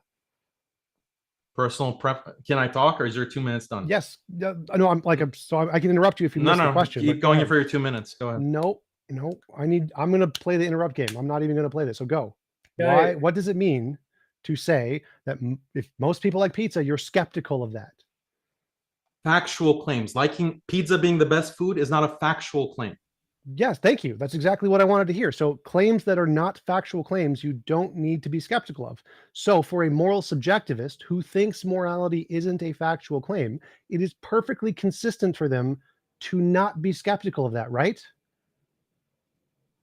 It's a question. No, because there are moral facts. Well, I mean, I agree with you. I agree that they're wrong, but they're not being inconsistent. So inconsistency is like a logical contradiction, P and not P. I believe God exists and I believe God does not exist. That's an inconsistency. A moral subjectivist believes moral facts are equivalent to aesthetics. So if they believe that it's the exact same as an opinion, are they being inconsistent if the reason they believe it is just cultural? Finish your 2 minutes. Okay, I'm finished. Go. All right, so your explanation doesn't make sense because atheists, you don't have a consensus on aesthetic claims. You don't have a consensus amongst atheists that Picasso is the best 20th century painter. There's no consensus on those kinds of aesthetic claims. But this is the thing that you are not able to explain. What does consensus have to do with consistency? No, I'm just trying to understand why you have this kind of consensus amongst atheists. And I'm implying that the reason is that there is a lot of blind following of the dominant political ideology. In the same way that 60% of atheists or 60% of the Chinese population is atheist. Those atheists are fully on board with Chinese nationalism. Is that because these atheists are free thinkers, or is it because they are under political domination, or they're being indoctrinated into a political philosophy? So the worldview. No, it's my 2 minutes. Don't interrupt. No, because you're not answering the question. Like James, I ended mine early because I wanted to answer to this one. That's your choice. You end your stuff early, because I need an answer to this question. I do think that maybe we break it into 60 seconds, just because if 2 minutes is too long. I need 10 seconds. I need 10 seconds. Is an atheist who believes morality is equivalent to aesthetics being inconsistent if they have a consensus on their opinion and culture? All right, we got to give him a full at least 60 seconds. I took 5 seconds. He gets 5 seconds. Yes or no? I can't force him to do a yes or no, but I got to give him 60 seconds at least. That's even if you don't. If there was a atheist who was truly a subjectivist and believed that there are no moral facts except in this tiny narrow domain, I would say yes, there would be no point in asking about what's your evidence for, or are you skeptical about pizza being the greatest food or democracy being the best system, if that were the case. But the way that atheists poll and the way that atheists express their opinions on forums online and elsewhere shows that they are not treating questions of morality as if it were subjective and equivalent to aesthetics. Why? What's the evidence of that?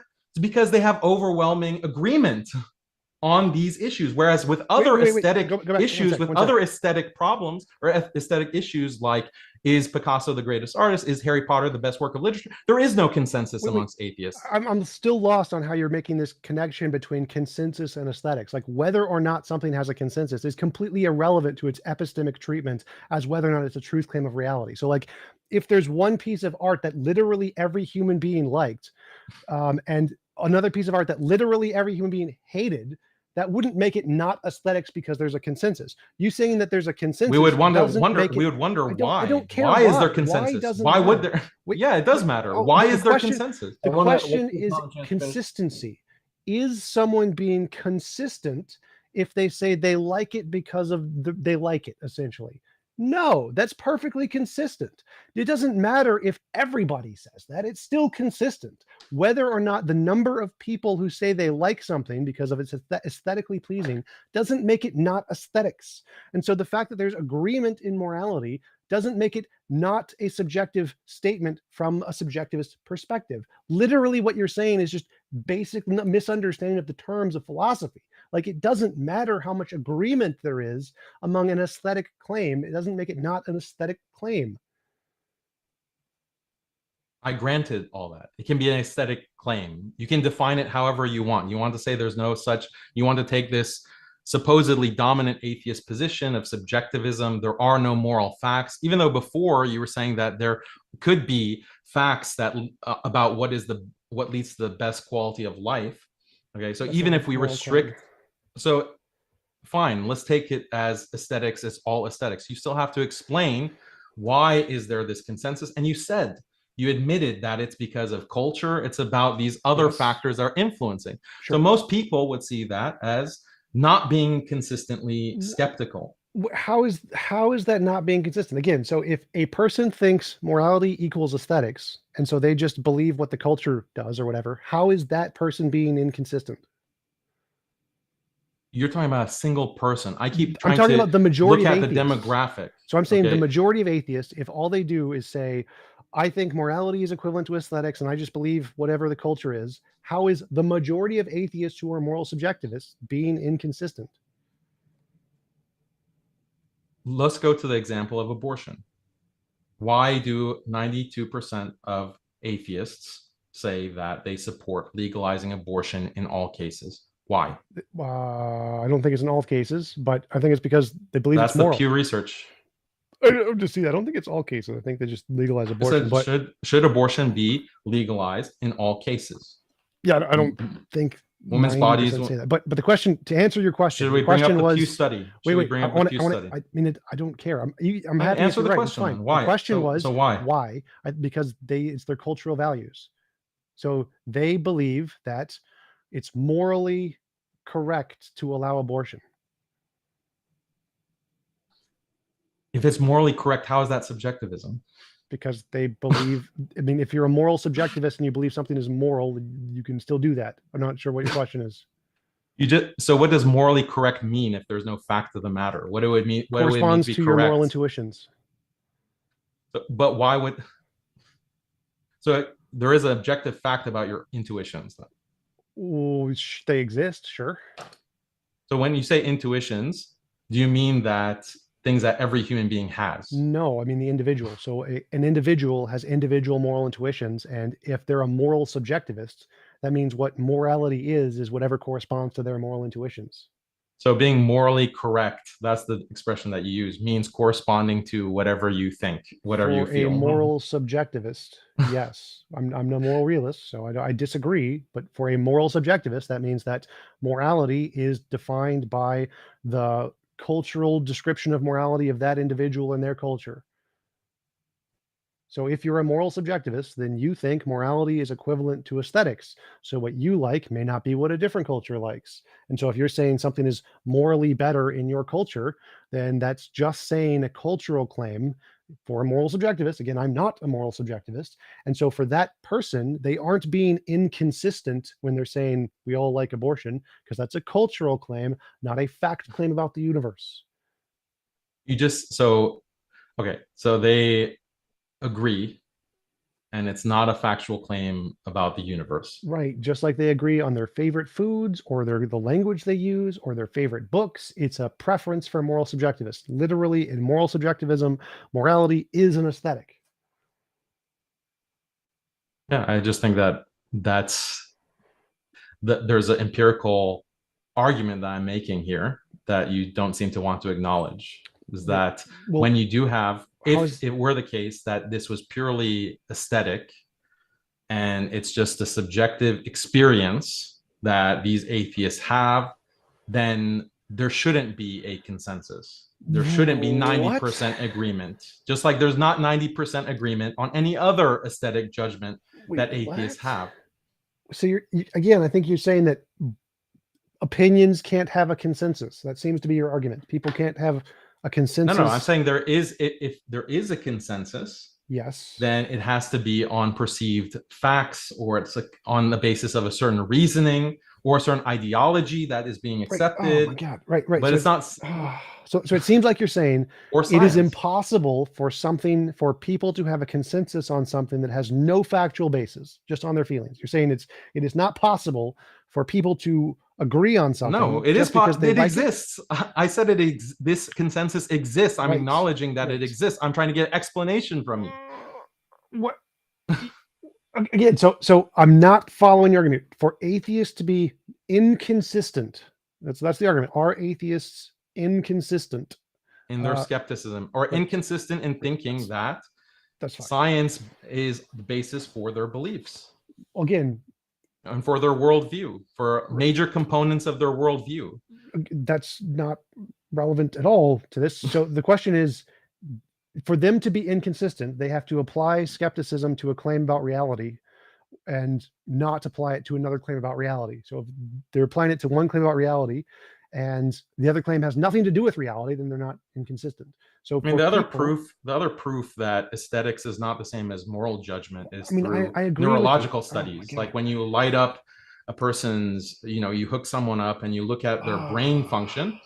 Atheists who claim to be subjectivists, when they're making moral claims, that lights up a different part of their brain than the aesthetic part, or the part of the brain involved with aesthetic judgments. Actually, it doesn't.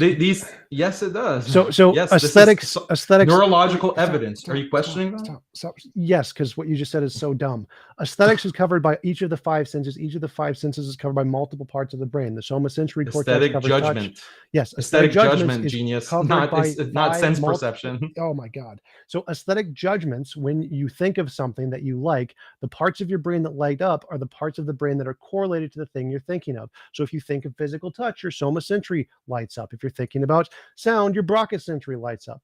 Thinking about any different part, the part of your brain that lights up is the part of the brain that organizes and does the physical sensations that cause it to be aesthetically pleasing in the first place. So if you're thinking of the Mona Lisa, your visual syntax course up. If you're thinking of a song, your auditory sense. We're talking about aesthetic judgment, and taking pleasure in certain things is different from the part of the brain that is associated with moral judgments. When you make aesthetic judgments, one, it does happen in the same part of your brain, the moral judgment, but it also happens in the part of your brain that causes the sensation that makes it aesthetically pleasing. So for sound, your auditory sensors light up. So what you're saying when you said it, because that different parts of your brain light up when you're doing moral and aesthetic judgments, therefore it must not be aesthetics, is just dumb, because it's false. But it's completely irrelevant to the topic. So again, your whole point here is that, dude, if you just don't understand something, you don't have to say it's irrelevant. It's literally, how would the fact that different brains light up, you're denying the fact that aesthetic judgment is a different part of the brain associated with a different part of the brain than moral judgment. Stop. How would different brain areas lighting up be relevant to whether or not atheists are consistent skeptics? Go ahead, explain it to me. Say that again. How would different areas of the brain lighting up when you think about different things prove that atheists are not consistent skeptics? How is it relevant to the topic, kiddo? Can I answer? Yes, please. By all means. So for example, utilitarian calculations are associated with the prefrontal cortex. Okay? Other aesthetic judgments are not necessarily, or aesthetic judgments, things about how good food tastes, how beautiful art is, those aren't in the prefrontal cortex. Those are associated with other parts of the brain. This is all cognitive science research. How this is relevant is that when atheists claim to be subjectivists and that, murder is wrong is the same as saying that pizza is good, okay, or pizza is bad, an atheist or subjectivist can say that. But the way that that's actually functioning in their brain is that it's for the murder is bad judgment, that's lighting up a different part of the brain. So that shows that actually these moral intuitions that you keep referring to are categorically or qualitatively different than the aesthetic judgments. So one, that's just stupid and false. Brain Correlates of Aesthetic Judgments by Thomas Jacob, published in Enslaver Neuroimaging, literally says prefrontal cortex is one of the things that lights up when looking at aesthetic judgments of beauty. Done. It's stupid, dumbest argument ever. But even if it was true, even if your stupid argument was true, that doesn't prove atheists are being inconsistent. The fact that it's two things are done in two different parts of the brain doesn't prove that there's an epistemic difference between the two. I wasn't claiming that. So this is just something that you have asserted that according to these groups of atheists, that they don't have this kind of moral objectivism. We just are running with that claim. Sure. Right. So you're saying that when these atheists are saying that 90% of them are saying that women should be equally represented in work, or there's no problem with pornography or whatever. You're saying that these are subjectivists who don't think that there's a fact of the matter about pornography. They don't think there's a fact of the matter about any of these Well, those issues. are the ones you brought up. So both, I said I could take both positions. Neither one are being inconsistent. So the moral realists are being consistent because they have evidence of what they think moral realism is, and the moral anti-realists are not being inconsistent, or are being consistent because they are consistent with their moral subjectivism. So neither one are being inconsistent. Yeah, if you want to define consistency as, you could be a solipsist and think the whole, there's no external reality. How do you define consistency? Let me finish. I defined it. How many times have I defined it for you? You can be a solipsist and be completely consistent, and you can say that there's no God that exists, and there's no physical reality that exists, because it's all just a figment of my imagination. A solipsist would be very consistent in that definition. But this is not the definition of skepticism that I have used in my introductory statement. What is the definition of consistent? Like, I agree, I granted your definition of skepticism as trying to use science to validate claims about the world. That's fine. And if you don't believe morality is a claim about the world, then you're not being inconsistent. So how do you define inconsistent? Means that if you demand having scientific evidence for all your factual claims, that in your own factual beliefs, you back them up with science. Well, that's an example. Your response is to say that, well, these atheists don't believe in political facts or moral facts, therefore, like, your argument is irrelevant. That's wait. So you got part of that right. So one, that wasn't the definition of consistent. That was an example, but it was a good example. So yes, to be consistent means to apply the same standard to the same criterion. So if you have a criterion that you're skeptic, brilliant. You're a genius. Thank you. I appreciate it. It means a lot to me. So if you're a skeptic towards claims about reality, and you want to doubt claims about reality, and then something is not a claim about reality, well, then you don't need to be skeptical of that. It's not inconsistent because you're only skeptical claims about really reality. Convenient. So for moral everything that you believe has nothing to do with reality. So moral subjectivists, they literally, by definition of moral subjectivism in every academic journal, claim that morality is not a truth claim about reality. That's literally the definition of moral subjectivism, which most popular atheists are. And if you're a moral objectivist, like most philosophical atheists are, then you claim that sexual promiscuity is moral because it conforms to the philosophical arguments that indicate objective morality. So both are being consistent. One, the moral subjectivists are being consistent because they don't believe morality is a truth claim, so they don't need to be skeptical of it. Two, the moral objectivists are being consistent because they believe it is a claim about reality, and they use philosophical evidence to try and indicate that, not scientific, because we don't use science for everything. And so both groups are being consistent here, and I'm not sure why you think either are being inconsistent in any way, because you've granted that they're both being consistent in every conceivable way this entire debate.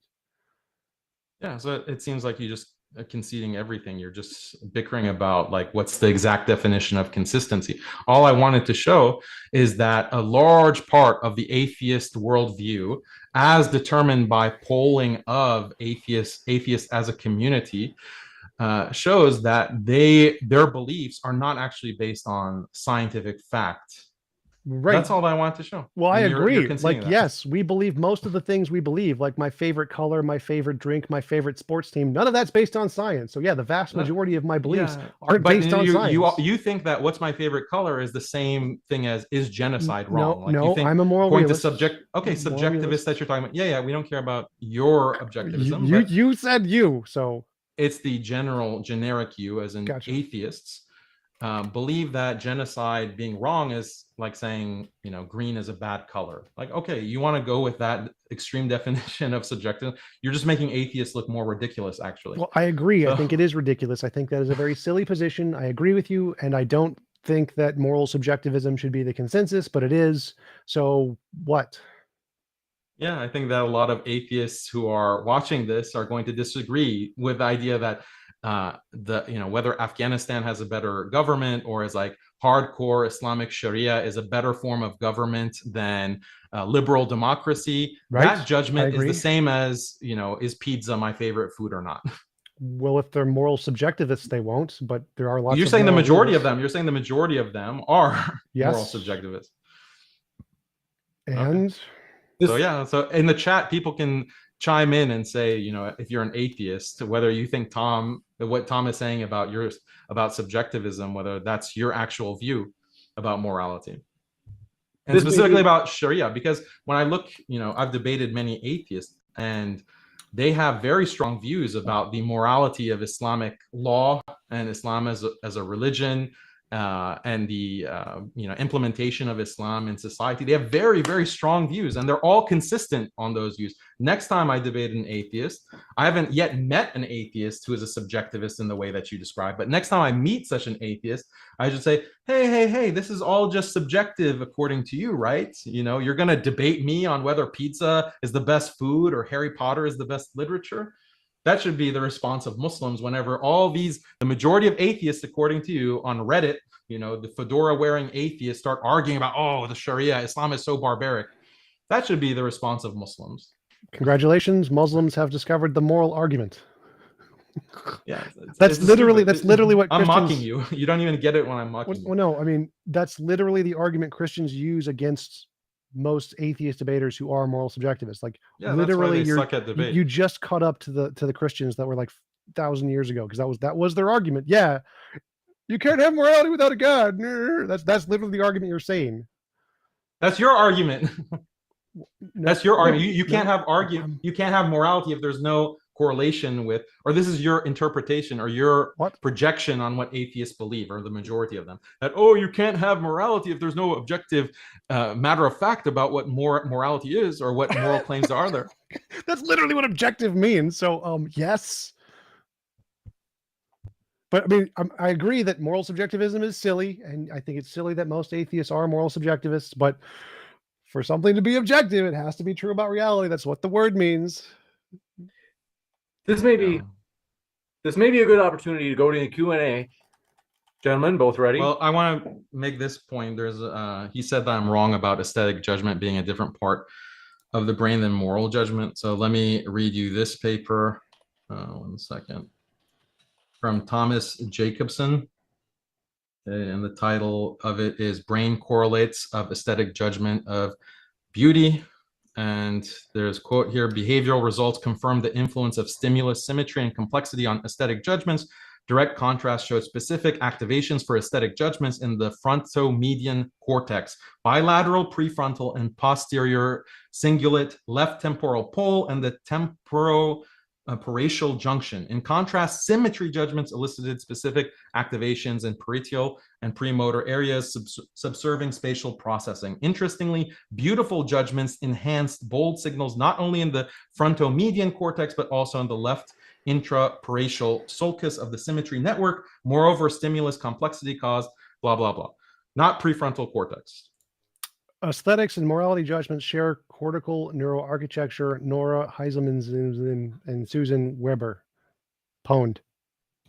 I just read you something that cited Thomas Jacobson. That says the exact thing that I claimed earlier about the different parts of the brain that are lit up for aesthetic judgments versus moral judgments. Clearly, you claim that you claim that aesthetic judgment is also found in the prefrontal cortex. It's found in many places. They're all found in many places. That was my point. With that, we'll jump into the question and answer. Want to say, folks, thanks for all of your questions. We're going to try to move through this as fast as possible. As always, we don't want insults. We want meaningful questions.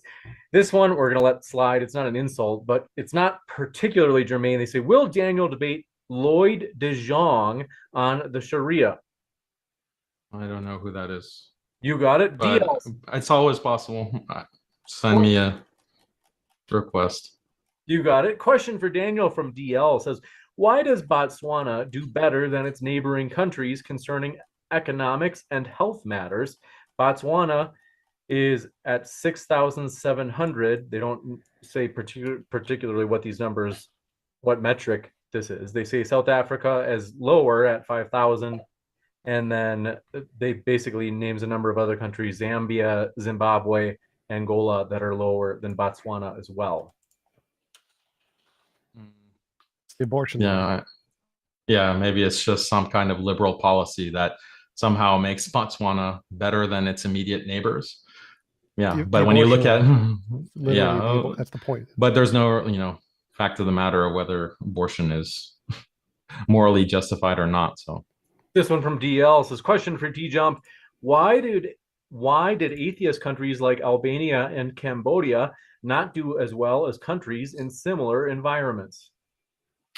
Dictators who starve the people, that would be why. But if we take like the average of most secular nations and the average of most religious nations, the secular nations do significantly better on a significant margin. So like if we take all the current atheist nations, they're better in pretty much every respect. Like Japan is one of the most atheist secular nations in the world, and it has best healthcare, best life expectancy, best occupation, education rate.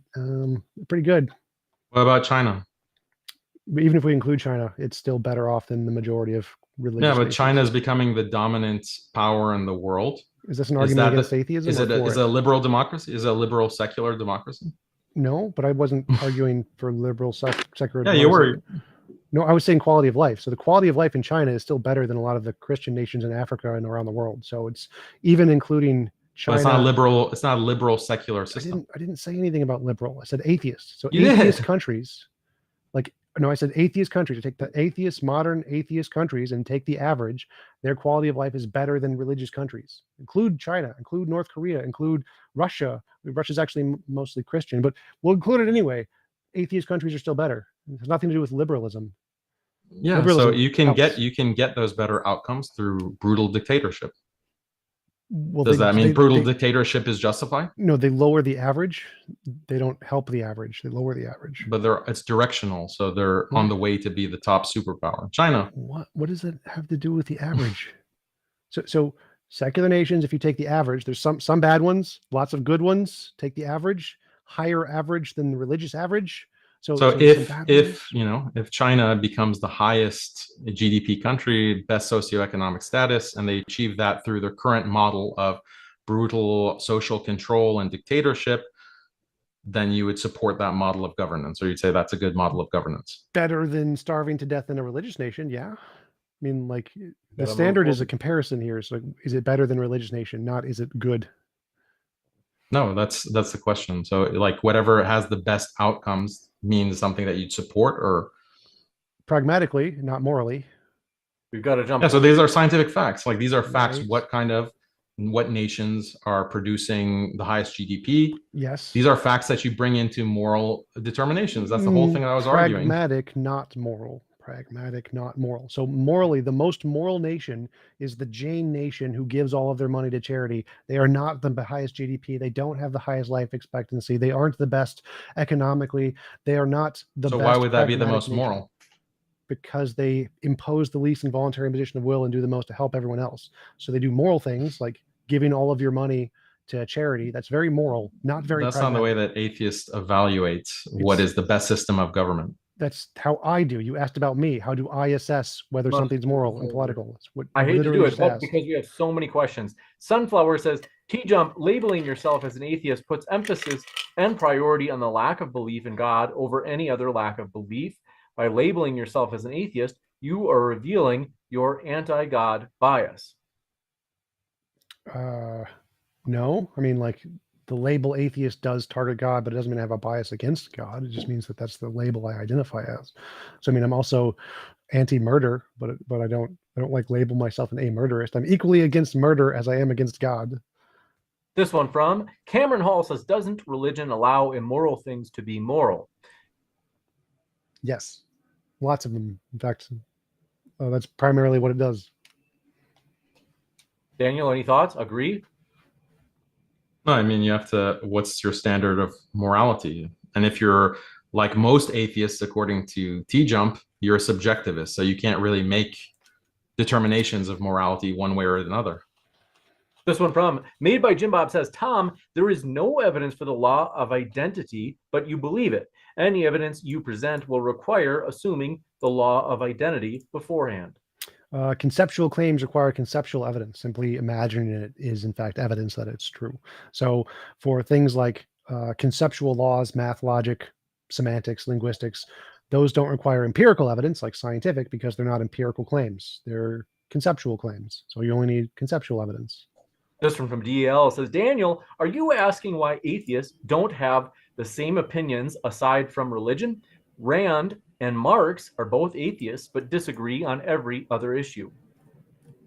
Yeah, I mean, that's the thing. Like, you see all of this kind of disagreement amongst atheists, even though all atheists are committed to this kind of logical rationality and a process of logical reasoning. They're all committed to that standard. So they're all equally skeptical when it comes to using logic to evaluate beliefs and to weigh evidence and so forth. Yet they come to all of these different positions and all of these different commitments philosophically. Like, there's no consensus on these big philosophical topics. Yet when it comes to the political domain, they have all of this kind of consensus when it comes to liberal secularism and liberal morality. And they often use that kind of those commitments to liberalism to attack religion and to attack Islam. And those are the kinds of debates that I often do, where you have atheists who are attacking the morality of Islam. So this is a very clear inconsistency on the part of atheists. And the explanation for that consensus is very simple. You have mass censorship. You can't really talk about certain kinds of potential scientific facts.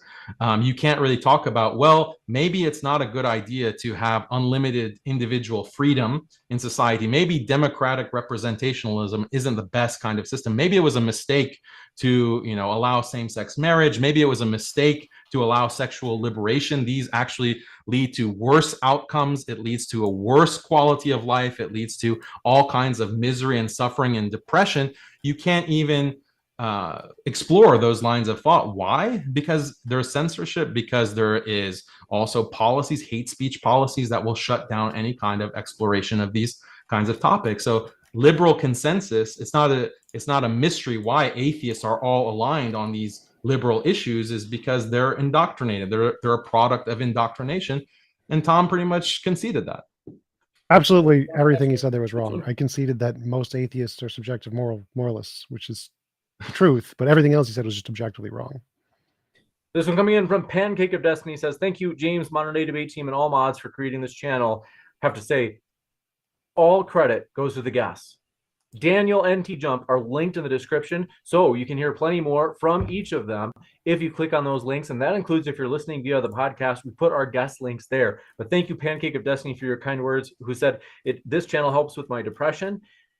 We're glad to hear it helps. Seriously, Pancake of Destiny. And said, question for TJump's chair, how does it feel for your clam-shaped chair to win all debates? Oh, very nice. And feels like warm. Wait, I get to answer that, right? That was a question. Clearly, I get to answer that. Feels like warm rainbow farts, warm rainbow unicorn farts.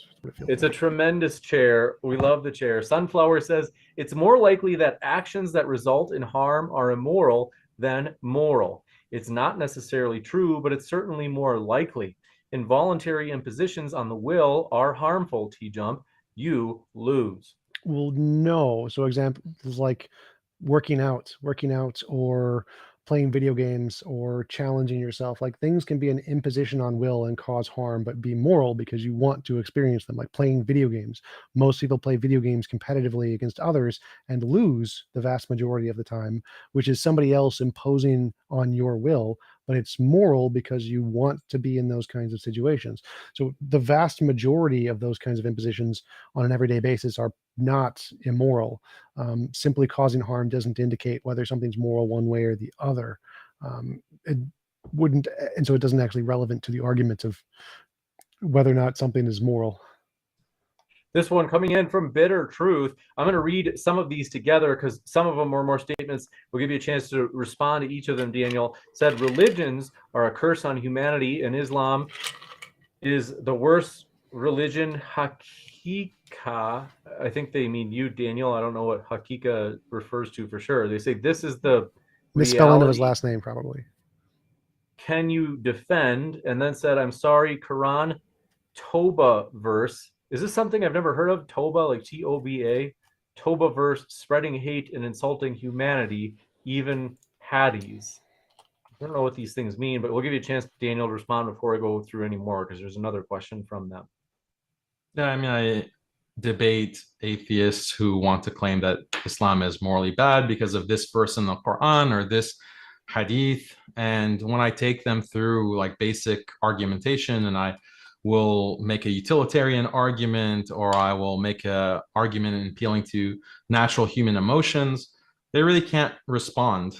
And so those are the types of atheists that I have seen, online, represented online. And it's not really hard to make these kinds of arguments against liberal positions. Like, people have this kind of liberal outlook on life. Their entire worldview is dictated by liberal sensibilities. We need to maximize freedom and equality, and men and women are equal in every way, and sexual liberation is such a good thing. They have this entire structure, like this entire worldview, and they don't apply the kind of skepticism that is directed specifically towards belief in God or belief in traditional religion. So this is a blind spot. It's an inconsistency, and it's very easy, to point that out and to show how, silly these atheists are in their evaluation of Islam. This one from Bitter Truth as well. I think I know your answer to this, Daniel, but I'll humor you. They say, can you please show us there are human values in the Quran? That's My guess is you'd say yes. Okay, this one from ASDF says, being correctly skeptical about a child, being correctly skeptical about Muhammad's angel story doesn't require you to be skeptical about sky teapots or alien abductions. I think they're saying a person can be consistent to reject Islam and yet still believe in sky teapots or alien abductions. Well, when it comes to people's the belief in a God creator, that's actually something that is quite universal. It is something that's biologically based. You can read anywhere, Justin Barrett on this. You can read any of the cognitive science of religion research on this topic, but belief in a creator God is universal amongst humans. And that's exactly what Islam calls to, is to the worship of one creator God. But belief in teapots, or like the space teapot or the flying spaghetti monster, those aren't actually backed by human intuitions. Whereas the belief in one creator God is. It's based on one of the most fundamental human intuitions that people have. And I can, refer you to this kind of cognitive science research which justifies that. Olivera Petrovich is another researcher who found that even in societies that are polytheistic, their religion is polytheistic, or they don't have any religious belief in a creator, even in those societies, children will still believe in a creator God, such as in Japan, for example. So this is a lot of evidence for belief, that how belief is something that's very natural. It's something that's very human. Every fallacy, bias, illusion, delusion are all natural. That doesn't mean that they're more rational than believing in a teapot because they're natural. Appeal to nature fallacy. Well, great response, Tom. This one from Jesse Miller says, good science must support good theology. I don't know who that's for, though. Bitter Truth says, Afghani peoples, they say if Afghani people marry children and they're Islamic, do you think that they are doing better than the USA, morally speaking, Daniel? And this is a great question for Tom. For what would a subjectivist say to that? I'm a moral realist, so I think they are objectively immoral. And he's asking you specifically how you would answer it from your moral standard. Do you think? I have plenty of video content on this question. Could you go to yes or no? Do you have time? You can go to yes that. Or no? No, I'm just wondering, like, if I'm a subjectivist, there's really no fact of the matter. Most atheists would not be able to respond to this question. They'd say there's no problem. Seems like there's can't. There's no fact of the matter. No. There's no fact of the matter about marrying a 9-year-old. There's no fact of the matter whether that's right or wrong. Right. According to most atheists. According to most atheists. I've already answered this question, but just for the point of this discussion with an atheist, you claim that most atheists do not believe there's a fact of the matter about whether marrying a 9-year-old is right or wrong. Objectively moral. So yes, they're objectives, they're moral subjectivists. But the question was for you, based on your morality, is Afghanistan morally better than America? yeah, my answer to the question is that any country that implements Islamic morality is better than one that does not. Thank you for answering. I mean, this is not like anyone who's familiar with my debates knows, like, this is not a gotcha moment. It definitely is. Definitely is.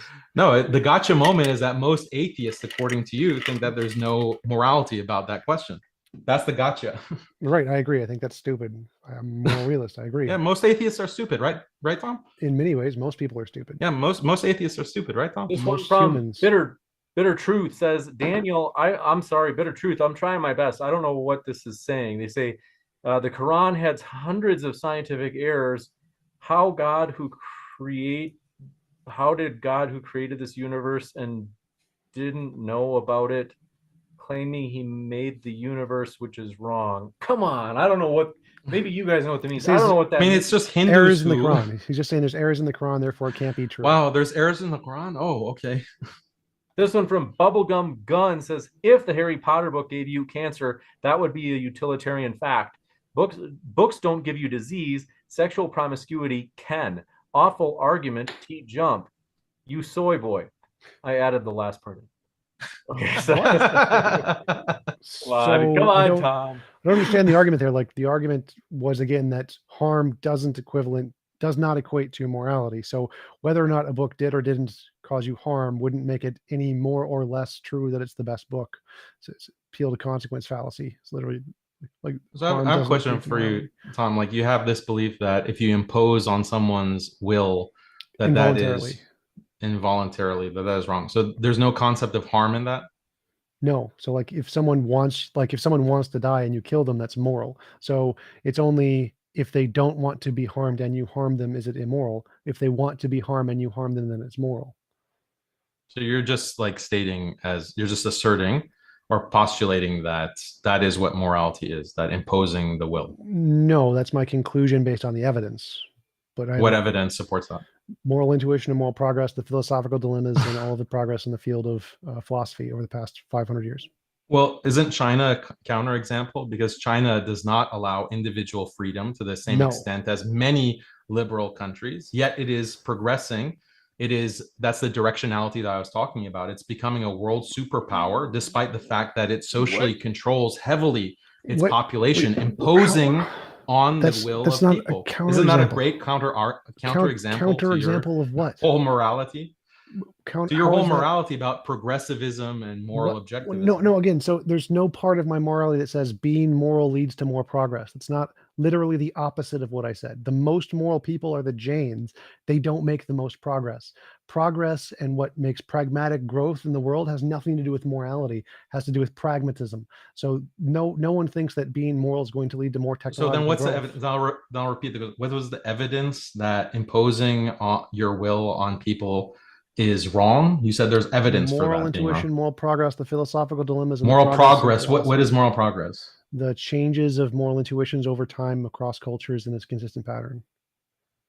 So the consistent pattern is being broken by China. No, because people in China do not think that you have to have individual freedom, right? No.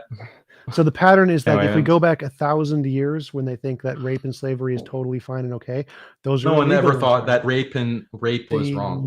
Was right. There was no moral problem with rape. No one has ever thought that. Yes, they did. So you need to learn more about history. But no, you need to learn more about history. So China, the morals of the average Chinese person is significantly better than the morals of the average people thousands of years ago. The moral inclination. Assertion. You can look at the evidence. This isn't my claim. You can look at the polls and the actions. But you're using the word moral. So yes. The whole question is, what is the evidence for your moral intuition? Theory? But you're using moral in your evidence, your definition for. Oh my god. So when we talk about, oh my god, that's your response to everything. Oh my god. This topic. It hurts me. It hurts my head how ignorant of you are at this topic. I want to move on to the next one. Yeah. So just to clarify, morality refers to certain actions and feelings we get, like punch a baby. Oh my god. That's so stupid. So stupid. Oh my god. When we say like China and the people in China are more moral, we can compare their moral intuitions to the moral intuitions of historical accounts and people in the past, and we say, is there a change? And if there's a change, you can't if you don't have a definition of morality. Morality is the feelings we get when we see certain actions, like punching a baby. I literally said that. So the evidence of morality is the pattern and changes of those feelings across time. That's what moral intuition means. Please Google the word. It will help you a lot. Stanford Encyclopedia of Philosophy, Moral Intuitions. It will definitely help. This one coming in from, let's see, Yeshua the King. That's just an insult to an entire people group. We're not going to read it. We're looking for meaningful questions. Zio Levi's says, TJump, how do natural laws pop up in the universe first? I think that's what they mean. They've always been there. So natural law is a description of the fundamental natures of reality, which have always been there. Gotcha. And this one coming in from Alan Green says, why can't you be skeptical of, quote, pizza is my favorite food, unquote? What if I'm lying? What if I like something more, but I forgot? So to be skeptical of the claim that someone says pizza is their favorite food isn't to be skeptical of the truth condition of pizza being objectively better. It's to be skeptical of the truth claim of that statement corresponding to their opinions. And so in the debate, the reason I ask that is that if it's the case that someone is skeptical of, let's say, being sexually promiscuous is moral, what they're being skeptical of isn't the truth claim to reality. It's the truth claim to whether or not that corresponds to an opinion. And so it would not be inconsistent of a skeptic to not be skeptical of that claim, because you're not being skeptical of something that corresponds to reality. It's not a fact about reality. It's just something about an opinion. You got it. This one coming in from Sunflower says, TJump is trying to rest on his abstract laurels, and as he further descends. Okay, basically. I'm okay with insults. I've said that before. Please read it. I'm happy with it. I like insults. That's basically just as he descends into absurdity. So, folks, looking for something more meaningful than that. This one from Anon Yamau says, TJump, how can you look like the medic, engineer, and scout from TF2? That must be some sort of hip new Team movie. Fortress 2. Oh, thank you. All the time, all at the same time. If I was an atheist, that would make me a believer. Do you look like the medic, engineer, and scout from TF2? I do. I'm just that sexy. Nice. Good for you. Bitter Truth says, Daniel, did you ever see God or angels? So don't you think this is called blind follower, other end someone believe in reality? On the other end, someone believes in reality based on evidence. I think they're saying if you haven't seen God or angels, you don't believe based on evidence, Daniel. I think that's their claim. I think he's not skeptical of his claim of his personal experience. Therefore, he's not being consistent, trying to tie it into the title. I am consistent in that my beliefs are based on a Islamic paradigm, and I apply it consistently. And nowhere does Islam say that belief in God has to be based on empirical evidence. But atheists, when they argue against religions, whether it's Christianity or Islam or any other religious system, they say that you are irrational for having these beliefs because there is no empirical evidence to back up those kinds of beliefs. They apply that kind of standard to religion, but they ignore their own worldview. This one from Bitter Truth. This one might be good to clarify because during the debate this came up. I think each of you have the same view on this. One which I think that has been misunderstood. They said, do you support the idea that women have lower IQ? Isn't this discriminatory? And I think if I understand right, most of you just believe that there's, you could say, greater variability among men's bell curve distributions such that there are both more cognitively delayed people as well as more geniuses among men. Is that basically the idea, or are you saying something different? Yes. So the scientific evidence is that on the bell curve, there are more men on the extremes, both the highly intelligent extreme and both on the lower, less intelligent extreme. And the average could tend higher in the men direction. So men on average are slightly intelligent by a very small margin. But yes, the evidence indicates that overall men take up the extremes on a much higher degree. And so that's why men dominate all like hyper intellectual fields like chess and Nobel Prizes and mathematics. Daniel, was that what you were saying? Yeah, the point about IQ, that's one point, but there's other personality traits that differ between men and women that will affect like their representation or their ability to be in certain fields. The more competitive fields tend to prefer men because men have more testosterone that makes them more competitive. Those are all scientific facts. But those facts are not allowed to be discussed within liberal society to justify this kind of gender equality ideology. and we don't see atheists really questioning that ideology or voting against, a less progressive or less liberal ideology. Gotcha. So in other words, folks, or bitter truth, I think each of our guests is just saying that the distribution of men's intelligence is kind of flattened. The bell curve basically has both more cognitively delayed, or what we used to call retarded people, and also more geniuses, but the averages can still be the same. It's just that the distribution is flatter, so it's not necessarily that one sex is smarter. But they also said, do you support child marriage, Daniel? And do you think that this is morally acceptable, and is that morally consistent? Yeah, it's morally consistent according to Islam. It's morally consistent with respect to every single traditional culture or religion, including Christianity, including Hinduism, that permits minor marriage. The idea that marriage is only morally acceptable if both parties are over 18. This is a modern development. This is something that is found in modern culture, but was not universally shared, and is still not universally shared by people across the world. Muslim or Islam is not the only religion who believes in the morality of minor marriage. This is a great example for China. The reason China is actually an example of moral progress, their age of consent is 14, so they actually do disagree. 14 is considered minor marriage according to Western. Right, but remember progress. They're not an example of regress. They're an example of progress. So they're closer. They're getting there. They're a lot better than the Islamic society. Well, a lot of things they've changed. They also thought that we should limit the number of children within a family to just one child per family. They also walked that back. They walked back women's representation. Yeah, they walked back women's liberation. They have censored feminists and those promoting women's liberation. They walked back. So you consider that moral progress? It's a lot better than the Islamic societies today. And no. Just answer. Is it better? Is it moral progress to roll back feminism and roll back women's liberation? So in any graph, there's ups and downs. The trend is what we're looking for, and is the so they're approaching. They're getting closer to Islamic society by rolling back Islamic. They're going away. Women's liberation. Going away from Islamic society.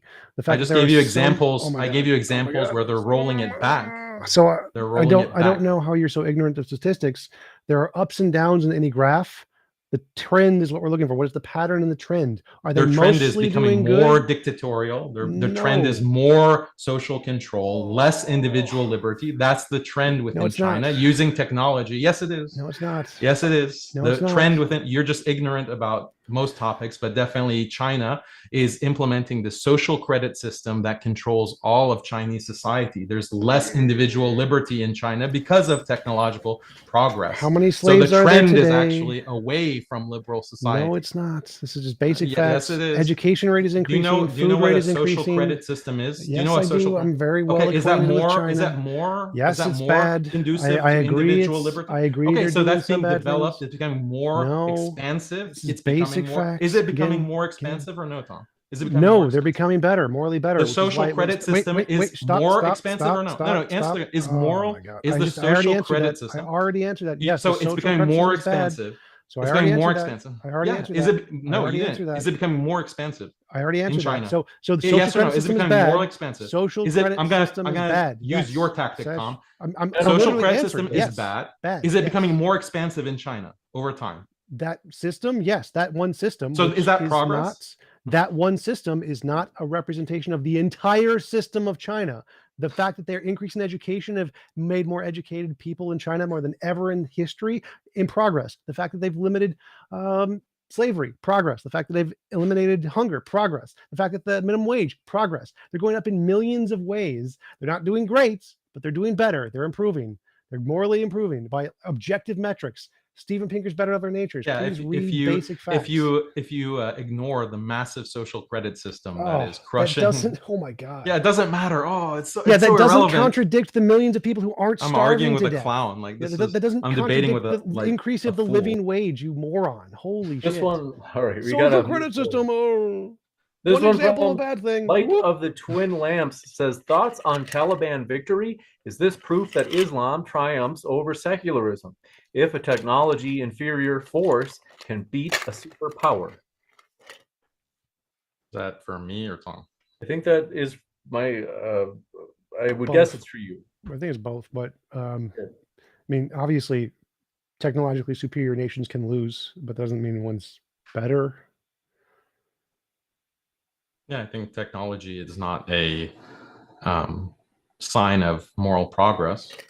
Like, I'm consistent on that. I think China is, with their social credit system, this is actually objectively bad. And the fact that it's expanding is bad is not the sign of progress.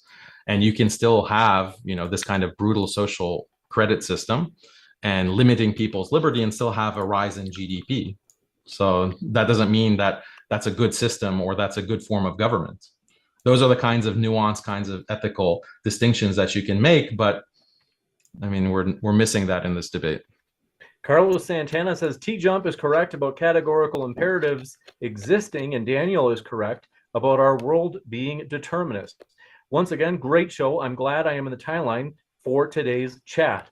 Thanks, Carlos. And you can find both of our guests linked in the description here if you want to hear more from Daniel or TJump, right here at Modern Day Debate in the description box here on YouTube, as well as at our podcast.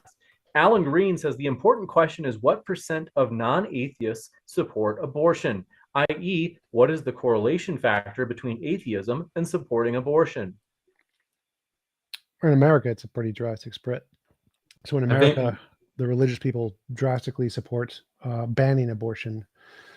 Yeah, it's a really high correlation. It's a really high like, check out Pew. Like, atheists are the most supportive of legalizing abortion in all cases, like even in the second trimester, third trimester. So that's the Pew stats, and you can look them up. But I think it's highly correlated. Like, your religiosity and your commitment to traditional religions like Christianity and Islam is negatively correlated with your support for, liberal policies like reproductive rights or legalizing abortion, sexual liberation, and so forth. This one from XXWLZXX says, let's see, looking for more productive questions. That one, let's see, not very useful. Bitter Truth says, Daniel, nobody can see God. God never communicates with us. Can you show us or provide evidence that God exists? Evidence that depends on what kind of evidence you accept. If you're only going to accept scientific evidence and you need a peer-reviewed published paper that says, oh, God exists, we have the scientific proof, if that's your standard of evidence, then no, I don't have that. Evidence is just anything that differentiates imagination from reality. That's all you need. Mr. Monster says, are all Muslims consistent believers? All Muslims, no, you have hypocritical Muslims, you have Muslims who aren't have the same level of religious commitment. Like, there's diversity on the practice of Muslims. This one from Ched Eckerd says, who are these atheists that are moral subjectivists? So, like, I believe Amy Newman is one. Pretty much all of the atheists I've debated, most of the ones on my channel, the vast majority of atheists. If you go to the American Atheist website, you can go to their description of morality where they say they're moral subjectivists. The American Humanist Organization, they say they are. The ACA, I believe they say they are. Pretty much every atheist organization and their members are, the vast majority of which are moral subjectivists. That's like the most common view. Take any YouTube atheist online, they're most likely going to be moral subjectivists. The very few are moral realists. Logan, I forget his name now. He's a great moral subjectivist, philosopher, debater guy. I haven't debated him yet. Lance Bush. Debate him on moral subjectivism. He'd be great. Most regular atheists are. They're all over the place. My chat, 10 people just said we're moral subjectivists. This one from DL says, for Daniel, thoughts on Ser Antonio, the former Peace TV host, leaving Islam after learning Aramaic. He agreed with Orientalist scholars that it was likelier that the Quran copied Alexander's legends. Yeah, I read this story about this guy who was in prison because he was like recruiting for ISIS. And then while he's serving this kind of prison term, after recruiting for ISIS, he discovers that, oh, well, this story in the Quran in Surah Al-Kahf seems to be referring to Alexander the Great, Therefore, this must be a copied story in the Quran. Therefore, he left Islam. So, I mean, it's pretty stupid reasoning. This one from XXWLZ. XX says, by the way, China has become significantly more liberal since the death of Mao.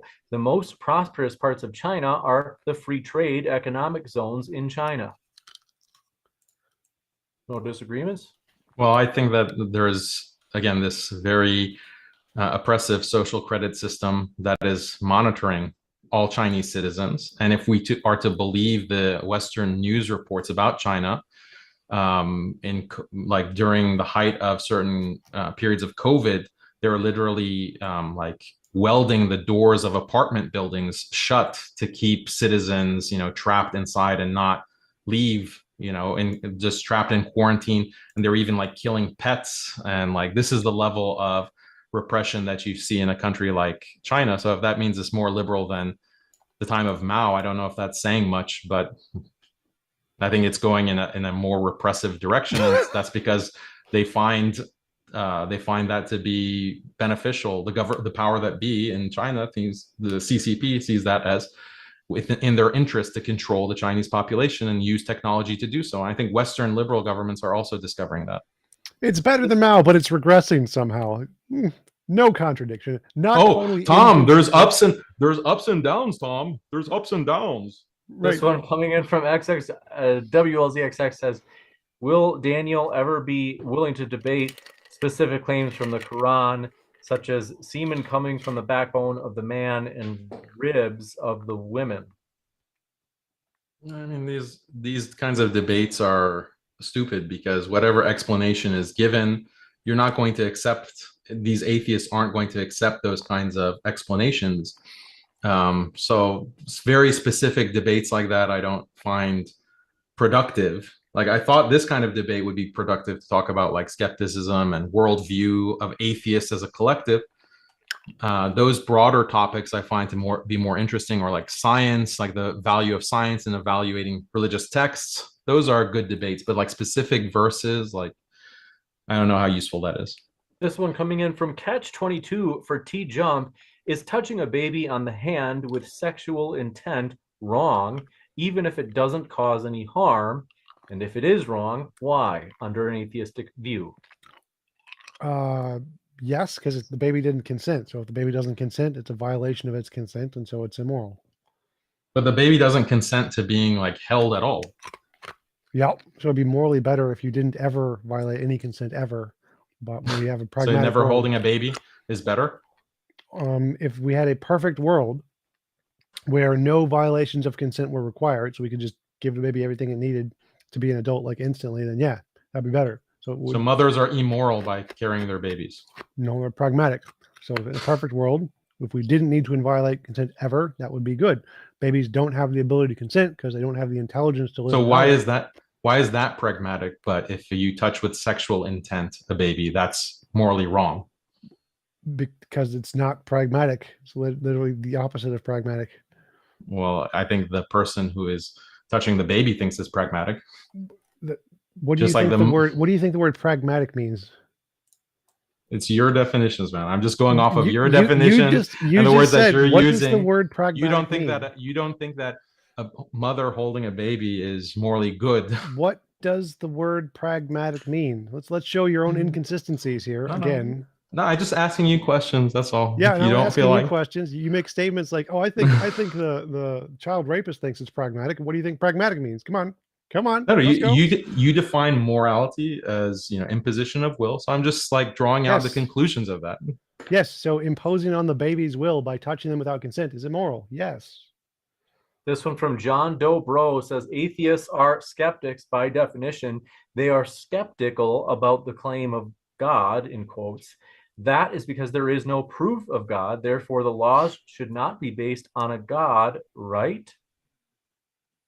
Yeah, so there are many policies within these liberal governments that are also not proven by scientific data, and sometimes they even contradict scientific data, yet there are laws that everyone abides by force, and a vast majority of atheists agree as being morally justified. Well, I So agree with that's the an first objection. part. That's an objection against atheists. So like weed being illegal, it's all the data shows that that's wrong and is bad, but it's still illegal. So yes, there's definitely archaic laws that are bad, and it takes a while for the science to influence the laws to make them improve. It doesn't just happen overnight. So there are lots of laws that are bad and are scientifically proven to be false, and I agree with that, and we should change them. You got it. This one coming in from, do appreciate your question, Grays 174. Daniel, what is the objective reason to listen to what God tells you? Is it just because it's objectively true that you will go to hell or be punished if you disobey? No, the belief in God, like this is a big question about human behavior and human morality and human intuitions. So this kind of distinction between is and ought, this might be like a conceptual truth that is and ought are not the same thing. But when it comes to human psychology, is often is translated automatically by the brain into an ought. So, for example, the fact that people like there is a king or someone with great authority, that is just a fact that someone has great authority. But humans translate that, like in many cultures, into, you know, I should submit to that authority, or I should respect that authority, or I should fear that authority. This is something that is proven again within the cognitive science of religion. And so that is of authority and someone who has great power, you should obey them or you should submit to them. That instinct is something that is universal. And that's why, you know, that this is one of the explanations for why religious traditions have this concept of an all-powerful God and submitting to an all-powerful God. It's something that matches human intuitions that are universally seen across history and geographic space. So Muslim because he has a big apologist stick, he has a big stick. That's why. says, Brother Daniel, in your opinion, why do atheists resort to moral subjectivism in their, let me know if I say this right, Weltanschauung? Worldview. Why do, is that from me or Tom? That's, they said, Brother Daniel. Why do they? I think that a lot of atheists that are online maybe appeal to subjectivism in this kind of inconsistent way. Like they want to criticize Islamic morality on an objective basis, but then when you press them on trying to justify their morality, they suddenly, very conveniently, are subjectivists. I think that's what explains it, because they can't really appeal to scientific facts to back up their moral commitments. So they just throw up their hands and say, oh, you know, morality is just like liking ice cream or liking Harry Potter. That's, I think, the sociological explanation for subjectivism in general. But again, when you look at brain scans, when you look at how atheists actually talk, when you do these polls, you see they walk and they talk like moral objectivists, but they want to claim that they're not. It's because most of them were religious and they thought that they were brought up being taught that you need to believe in God to believe in objective morality. And they were never taught that it's possible to believe in objective morality without a God. So when they became atheists, they then kept that intuition and became moral subjectivists. That's why it's so popular among non-philosopher atheists. Yeah, this is a product of their culture and their upbringing, indoctrination, basically. This one from Rays 174 says, Daniel, what about the HOLO cost makes it morally worse than the hell of your God that someone may be sent to? Is there a better answer than, quote, God does it, so it's okay? God does it. What was the HLO? Is that hell? No, just a word that Hollow, like don't want YouTube to pick up on unnecessarily. HOLOCAUST. It's a word that yeah, okay, I got it. So is it, I still don't understand what the question was. They're saying, why is hell not worse or comparable to that event? And they want an answer other than, as they quote it, they say, other than, quote, God did it, so it's okay. Well, I think the understanding of that historical event was that that was unjust. But when God punishes, it's based on justice, perfect justice. It's not just arbitrary ad hoc genocide. That's the moral distinction. You got it. This one from Zio Levi's. Let me know if I say this right. They say, Tom, mind is a product of blind process under atheism. So why should we trust it?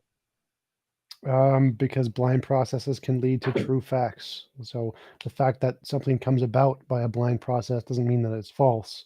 It's a pure motive fallacy. So the fact that, like, for example, we could have a process like natural selection that selects out for false facts and selects true facts. Therefore, you have a reason to believe the facts because there's a system that selects for true facts. This one from DL says, if a human views a face in a bush due to intuitional survival, it doesn't mean that a face is actually there. Can't the same be said of God, Daniel?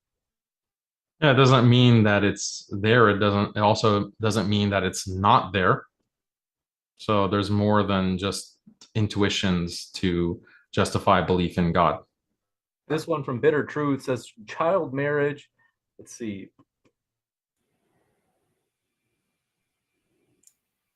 Just basically, this is basically a duplicate question, Bitter Truth. Famo TV says, Tom, you mentioned people marrying young in Afghanistan, yet you have zero problem with people changing their gender or taking on prostitution because it's quote unquote their right and we shouldn't interfere with their autonomy. James, I can't unmute. I can't unmute. We can't hear you, Tom. Let me, I didn't mute you, but let me work on it. Yeah, I muted myself to make the ice sound not show up. Yeah, so child marriage is immoral because children aren't of the age of consent, and so doing something to them is immoral because they don't have the ability to consent. Adults, like for prostitution, are adults; they can consent. So I forget what the other example was. They had said people changing their gender. Yeah, I mean, if they're adults, they have the right to do that. It's their body, their choice. So that's perfectly not immoral. What about children? No, they can't consent, so it would be immoral for children to do it. So is it immoral to put children in school? Yes. Force them to. This one from Soban Chowri. I didn't see your question. Let me know if you had one in the live chat. I didn't see one attached. XXWLZXX says, it is astonishing to me. Let's see. Says, Daniel, don't you think that child marriage is harmful if you support the harm principle in terms of saying that harm is roughly equated, you could say roughly equated to morality? No, I don't accept the harm principle, and I don't reduce morality to harm. I said that harm is morally irrelevant. There are many different moral considerations. Harm is one of the big ones. And also, I don't necessarily think that minor marriage is always harmful. So that's actually the consensus scientifically, because what evolutionary biologists will say is that, well, there must be some kind of evolutionary adaptive advantage for why this is found in all human societies, this practice of minor marriage, regardless of religion or culture. So there must be some kind of evolutionary advantage. I'm not saying that I endorse evolution, but this is what the psychological consensus is. And it's actually a controversy because it's taboo. Minor marriage is taboo according to liberalism, yet they can't find a reason to categorize it as a psychological dysfunction if a man marries a pubescent woman. So this is actually a debate within moral psychology. This one from XXWLZXX says, Tom is right. There's massive evidence that people are progressing on a massive scale when it comes to morality. Daniel, please read Steven Pinker's The Better Angels of Our Nature. Yeah, so Steven Pinker is, again, very selective, like all atheists. I assume that Pinker is not a subjectivist. He's an objectivist. So he's very selective in the kind of scientific data that he points to. And for any kind of data that you can show that, oh, well, liberalism leads to these kinds of positive socioeconomic outcomes, you can make a contrary argument that less liberty, less individual freedom will lead to those same outcomes, but we're not allowed to ask those questions or do that kind of research because the research funding is controlled by a liberal establishment, by liberal institutions. We're not allowed to talk about these things on social media. We have to like use code words in our debates and our social media presence because you'll get censored. So it's no surprise that Steven Pinker at Harvard can write a book and completely ignore the contrary side to the debate, and people aren't wise to it because everything to the contrary has been censored. You got it. This one coming in from, do appreciate your question. Melvin Waterin says, can TJump prove that his family members love him using scientific evidence?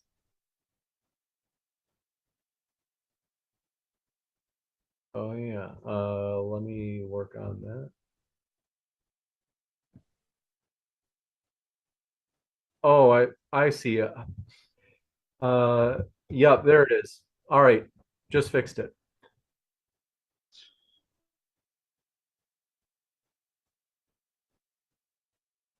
Everywhere in the world, quality of life is improving. It doesn't matter about liberalism. What was his question? They asked, can you prove using science that your mother loves you or other family members love you? We can find empirical evidence by using neurological correlates of love to conclude that, yes, there is evidential reason. We can't prove it with 100% certainty, but we can prove it with any level of scientific certainty, yes. DL says the theory. So also about Pinker, let me just respond to that, because how do we define quality of life? Life expectancy, quality of life is in everything that measures the expectancy, the happiness, the meaningfulness, everything that we can ever measure. So the nutrition level. Yeah, so you have to make a decision. You have to make a moral decision about what counts as being relevant to quality of life. Someone could argue that, look, most human beings value marriage, they value big families, they value community, they value religion and belief in God, but all of those things are being destroyed within societies. They're objectively getting worse and worse. Fewer people are getting married. I think you have a personal problem with that issue of, finding a female partner, Tom. So these are things that are getting worse and worse in society. And I'm not trying to dig at you, Tom. You just literally had a video talking about your trouble on your channel about having difficulty finding a girlfriend, I think. Instagram model, yes. I mean, anybody in the chat, please, if you could have an Instagram model introduce me, it'd be appreciated. It would be great. Yeah, so that's like suffering that you're going through, and that it's much harder now for someone like you to find a loving partner than it was 50 years ago, 100 years ago, 200 years ago. So all of these things that human beings value are not counted in Steven Pinker's analysis of quality of life. No, they're not. If they were counted, then those things are all taking a nosedive. Well, so how can they indicate that those are leading to a better quality of life overall? Because people are living 3 times longer, which is a lot more important than you can live 3 times longer if you're strapped to a bed and all of your needs are given to you intravenously. You can live longer. That doesn't mean that it's a better quality of life. Right. So that's why we use all the different criteria on like quality of life as in happiness, fulfillment, ability to find food, ability to find meaningful joy in hobbies and things, free time. There's lots of criterion we use here. It's not just life expectancy, but the one criterion, there are some things that are going down, like you mentioned, finding meaningful relationships, don't outweigh the billion other things that are improving, like all the things I listed. So yeah, there are some things. Some people would like prefer to live just 40 years of life instead of 80 years, and maybe suffer from more disease, but have like a loving, committed wife, or to live in a loving community, like a large scale community, rather than sitting on a couch in front of a laptop watching Netflix and ordering Uber Eats. Like, yeah, and the vast majority of people 500 years ago wanted to not die of the Black Plague. That's one historical period. You're characterizing all of the past as like plagues killing people constantly. Yes, literally yes. Literally yes. Even then, people would prefer that than the hellscape dystopia that we're living in today. This one from DL. The theory of evolution contradicts Islam, so are Muslims consistent with reality? No, I think that the theory of evolution is factually incorrect and irrational. Thayer Almadhoun says, Tom, based on your morality, is free speech good? If so, what do you think about laws in European countries that penalize criticizing Holocaust narrative? Yeah, so I'm for free speech. I think everyone should be able to have free speech, including the hollow guys. So yeah, I'm all for free speech. That's very contradictory to what atheists overall think. Not contradiction. It's do I agree with all atheists? No, I'm not a feminist or I was just making a SJW. point. I didn't say it's contradictory. I was just making that note. You said contradictory. I said that contradicts what other atheists say. I didn't say what you said is contradictory. Sure, I disagree with other atheists. I'm not an SJW. Yeah, we know, we got it. Grays 174 says, follow up on the H cost question that was just asked. How do you determine the quote perfect justice that Hitler didn't have? Is it quote whatever God does is perfect justice? I think that's for you, Daniel. Yeah, it's the previous one, not the one that was just answered. I don't know, like it was the one about comparing hell to what Hitler did and saying, why is God not bad? And that was the previous question. And he's saying, what determines what is the justice for Hitler because of his actions? Is it simply just God just picks it? No, we're morally accountable. We have ability to make choices that will be judged on in the afterlife. This one coming in from, do appreciate it. We just got a few more questions here.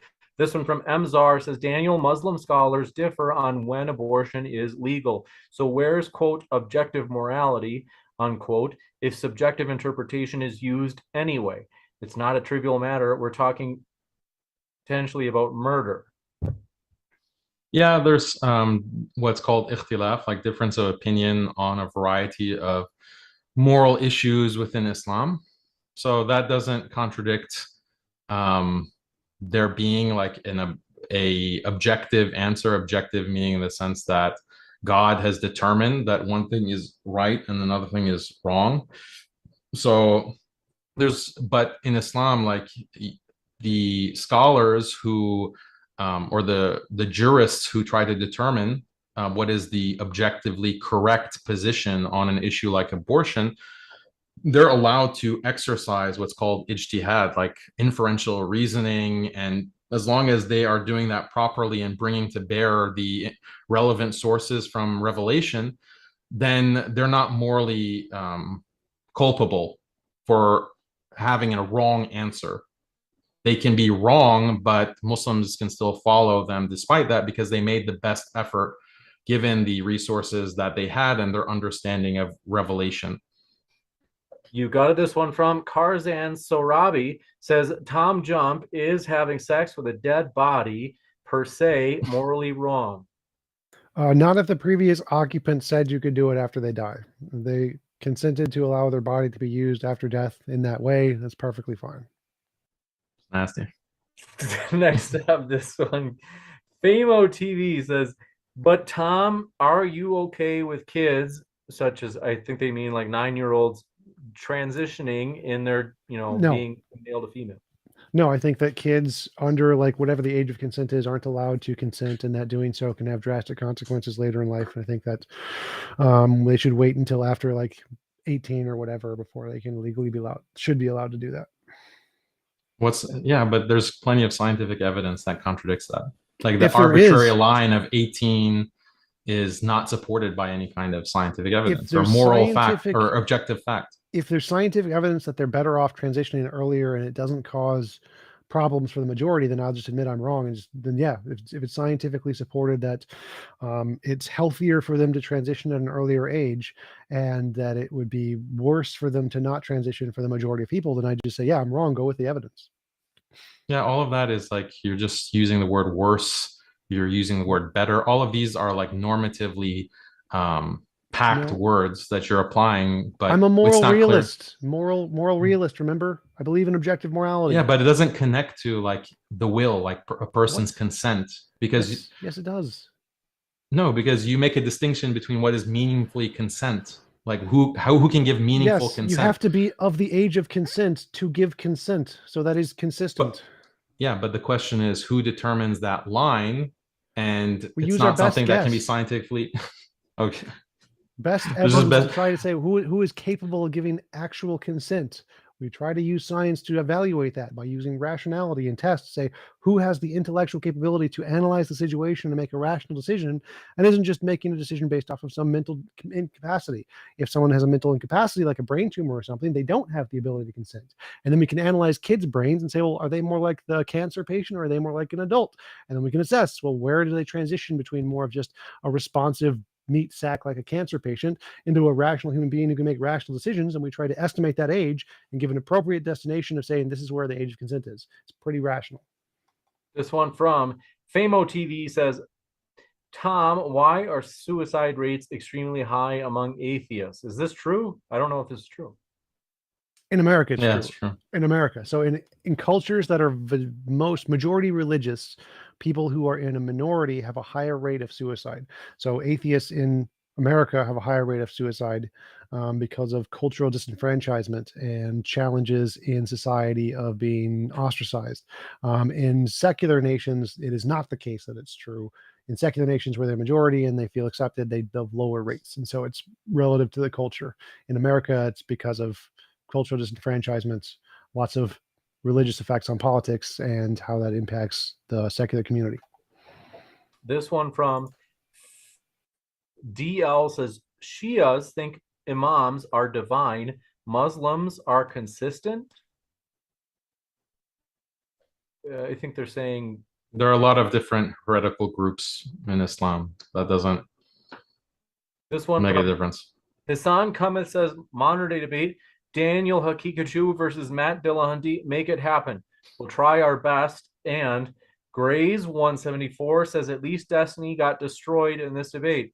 Amen to that. This one coming in from Ananya Mouse says, TJump under a liberal system, can you identify as the medic and demand free hats from Valve because you're entitled to them? I demand Half-Life 3 from Valve because we're all entitled to it. What was the name of that game? Team Fortress 2. I'm behind, Tom. I used to play Mortal Kombat. This one from Famo TV says, Tom, then explain LGBT pushing kids to transition. You like that, don't you? No, I don't like that. I'm not an SJW. I'm anti-feminism. Oh, so you believe that was determining the age of consent. You have to evaluate all the scientific empirical data to see like what is the quality of life, how do things improve. So that you address that for transitioning, children transitioning to different genders. But what about marriage? So you could argue, you would on that same basis say that, okay, if it's shown that 9-year-olds who get married, they have really high levels of happiness, they have high levels of quality of life, you would say that it's moral for people to marry 9-year-olds. No, I'd say that the age of consent is determined by whether a brain of a human being is able to make rational decisions. Yeah, what if that's whether determined? we- Like a 9-year-old is able to, a Yeah. female If we 9-year-old? determine that in the future that the intellectual capability of children at some point reaches some IQ level where they can achieve adult levels of consent, then yeah, we can just make that the age of consent. It's not going to be the case because we have the studies on it, Why and it not? isn't that low. Actually, I think we you have- should we have the review. studies I on think it. you should review the studies. I have. Also, like you can. So the studies actually show that most rationality doesn't really develop until like 24. Your brain continues to develop later, so we should move it back further. Well, actually, it's like there are studies that show that you really can't. You haven't fully developed mentally until you're in your 30s. So Yes. can you give consent to get married before you're in your mid 30s? Right now, we think that the ability to give consent is rationally justified at like 18 or something. It may be in the future we could determine that it's later than that, but No, I'm based good with on 18. based on your definition of being an adult and being able to make consent and the Yeah, development of the evidence says brain, 18-ish, the so human I'm good with brain 18. is not fully developed, according to some studies, until well into Yeah. the mid 30s. So there's no Yeah. meaningful consent for anything prior to your to the mid-30s, according to your definition. No, based on all of the studies we have, the best conclusion we have for consent is about 18. There are some studies that, so yes, the brain continues to develop through life later. Does that mean that because of this one criterion in the brain that we should make the age of consent based off this one criterion? No, because there's lots of other criterion that establish that the best age range is about 18 for right now, until we have better data and a multitude of studies that indicate something different. This is the best scientific conclusion. Going with anything else would be inconsistent. The science just so conveniently matches up with what, the liberal culture is. It's just a miracle. That's why we did put it that way. From DL says, Dan and Tom, is the Quran true because it's beef preserved? I don't understand what that means. Been preserved? Oh, yeah, I think that's what they meant. I prefer the beef. I like the beef version. The beef version is good. Oh, there are many reasons to know that Islam is the truth. The textual preservation is a very strong evidence, not necessarily conclusive proof, but a strong evidence that Islam is the religion chosen and revealed by the creator to all of humanity, because if you think of a creator God who wants to send guidance to humanity, he would preserve that guidance, he would preserve those texts, and there's no textual preservation within any religion that compares with the textual preservation of the Quran and other Islamic texts like Hadith. No, the Quran has not been preserved. Most of them were burned at one stage, and then one specific version was then copied after that, which makes the illusion of preservation when you destroy all of the earlier copies so that you can't prove that they've been debunked. But yeah, they haven't been preserved. It's a pretty strong consensus that the earliest copies, the earliest manuscripts you can have many copies. One sec. So the earliest manuscripts we found do show inconsistencies with the current Quran, and so it hasn't actually been preserved. No, absolutely wrong. This one from Grays 174. Daniel, how do you define quote unquote perfect justice? God's justice. This one from XXWLZXX says, the Maldives has the strictest Sharia in the world, and they have the highest rate of divorce in the world, 11 per 1,000. I think they missed a 0 or something.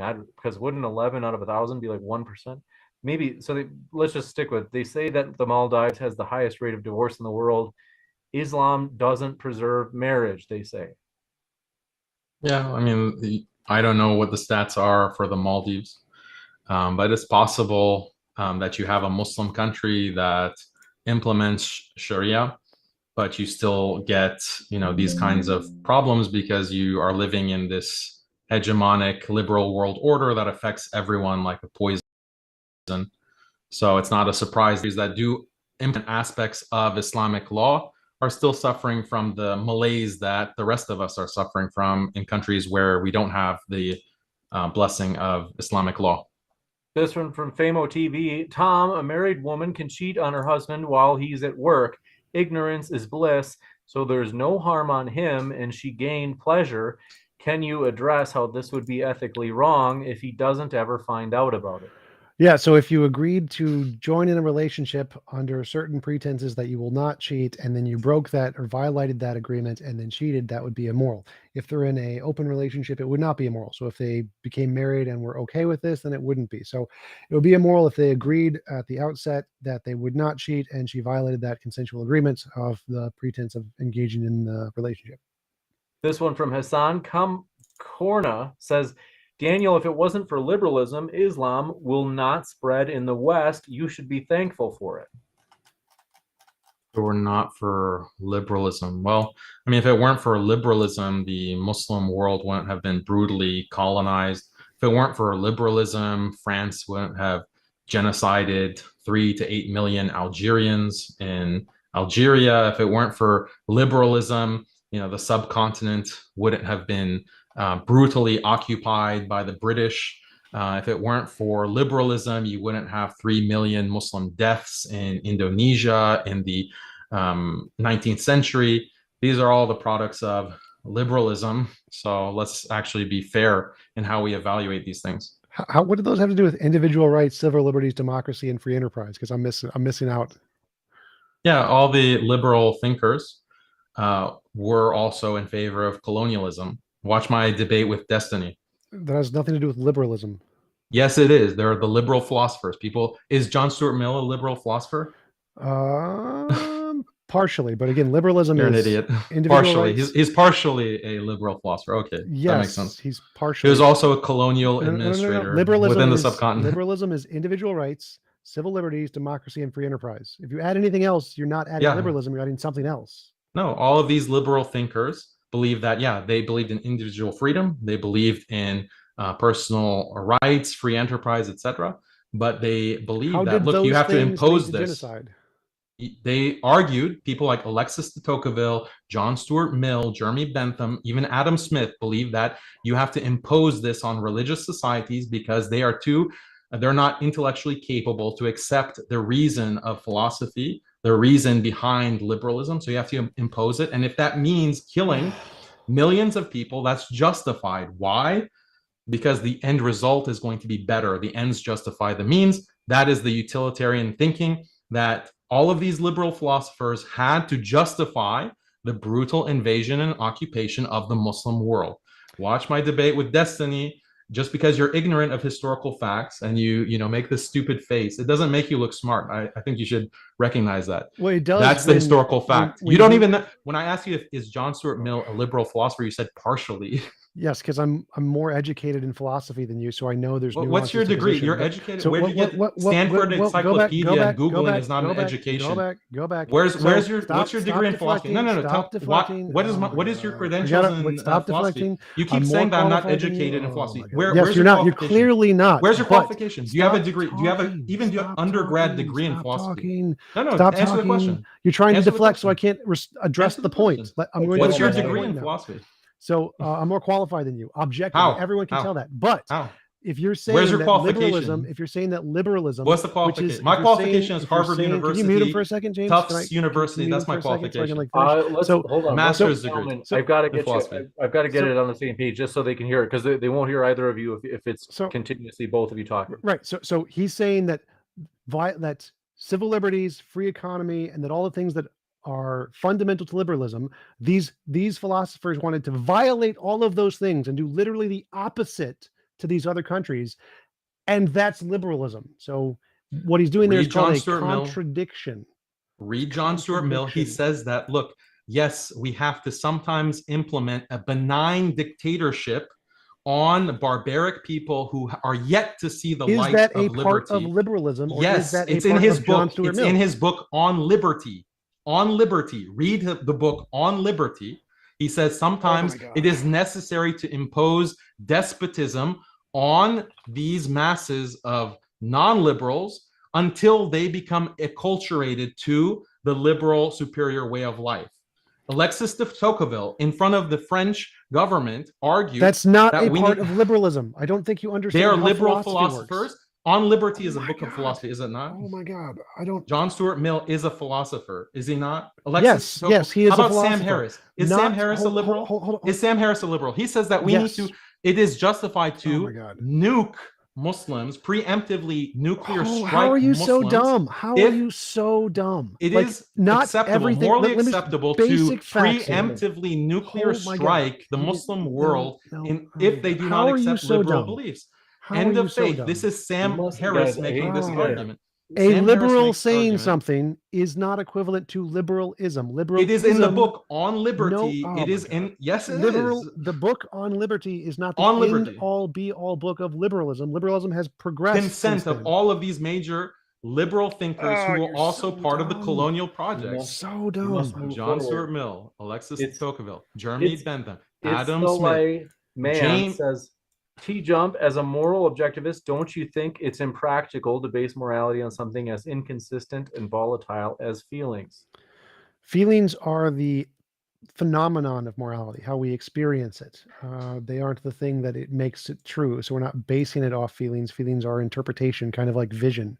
If morality is a real thing, our intuitions are how we sense it, kind of like how our sight is how we see things. We don't base what we're seeing off of our sight. We try to correspond and test it outside of that.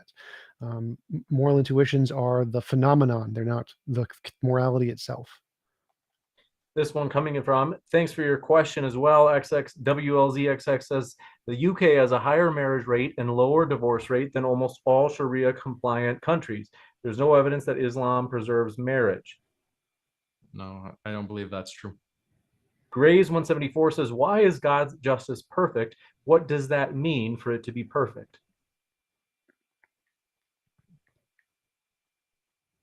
But that's for me. Yes. God's justice is perfect. What does it mean for it to be perfect? This is what Euthyphro dilemma. Like, that's perfection is God's nature. So justice, we refer justice back to God's nature, God's names and attributes. That's where we get, the idea of justice and perfection. The source of perfection is God. It's the what is a woman question for God. So like you've heard that the Matt Walsh thing, like what is a woman? And they say, well, a woman is anybody who defines as a woman. So they're asking the same thing about God. Is God, if whatever God does is good, what does that mean goodness is? Yeah, I know the Euthyphro dilemma. I know.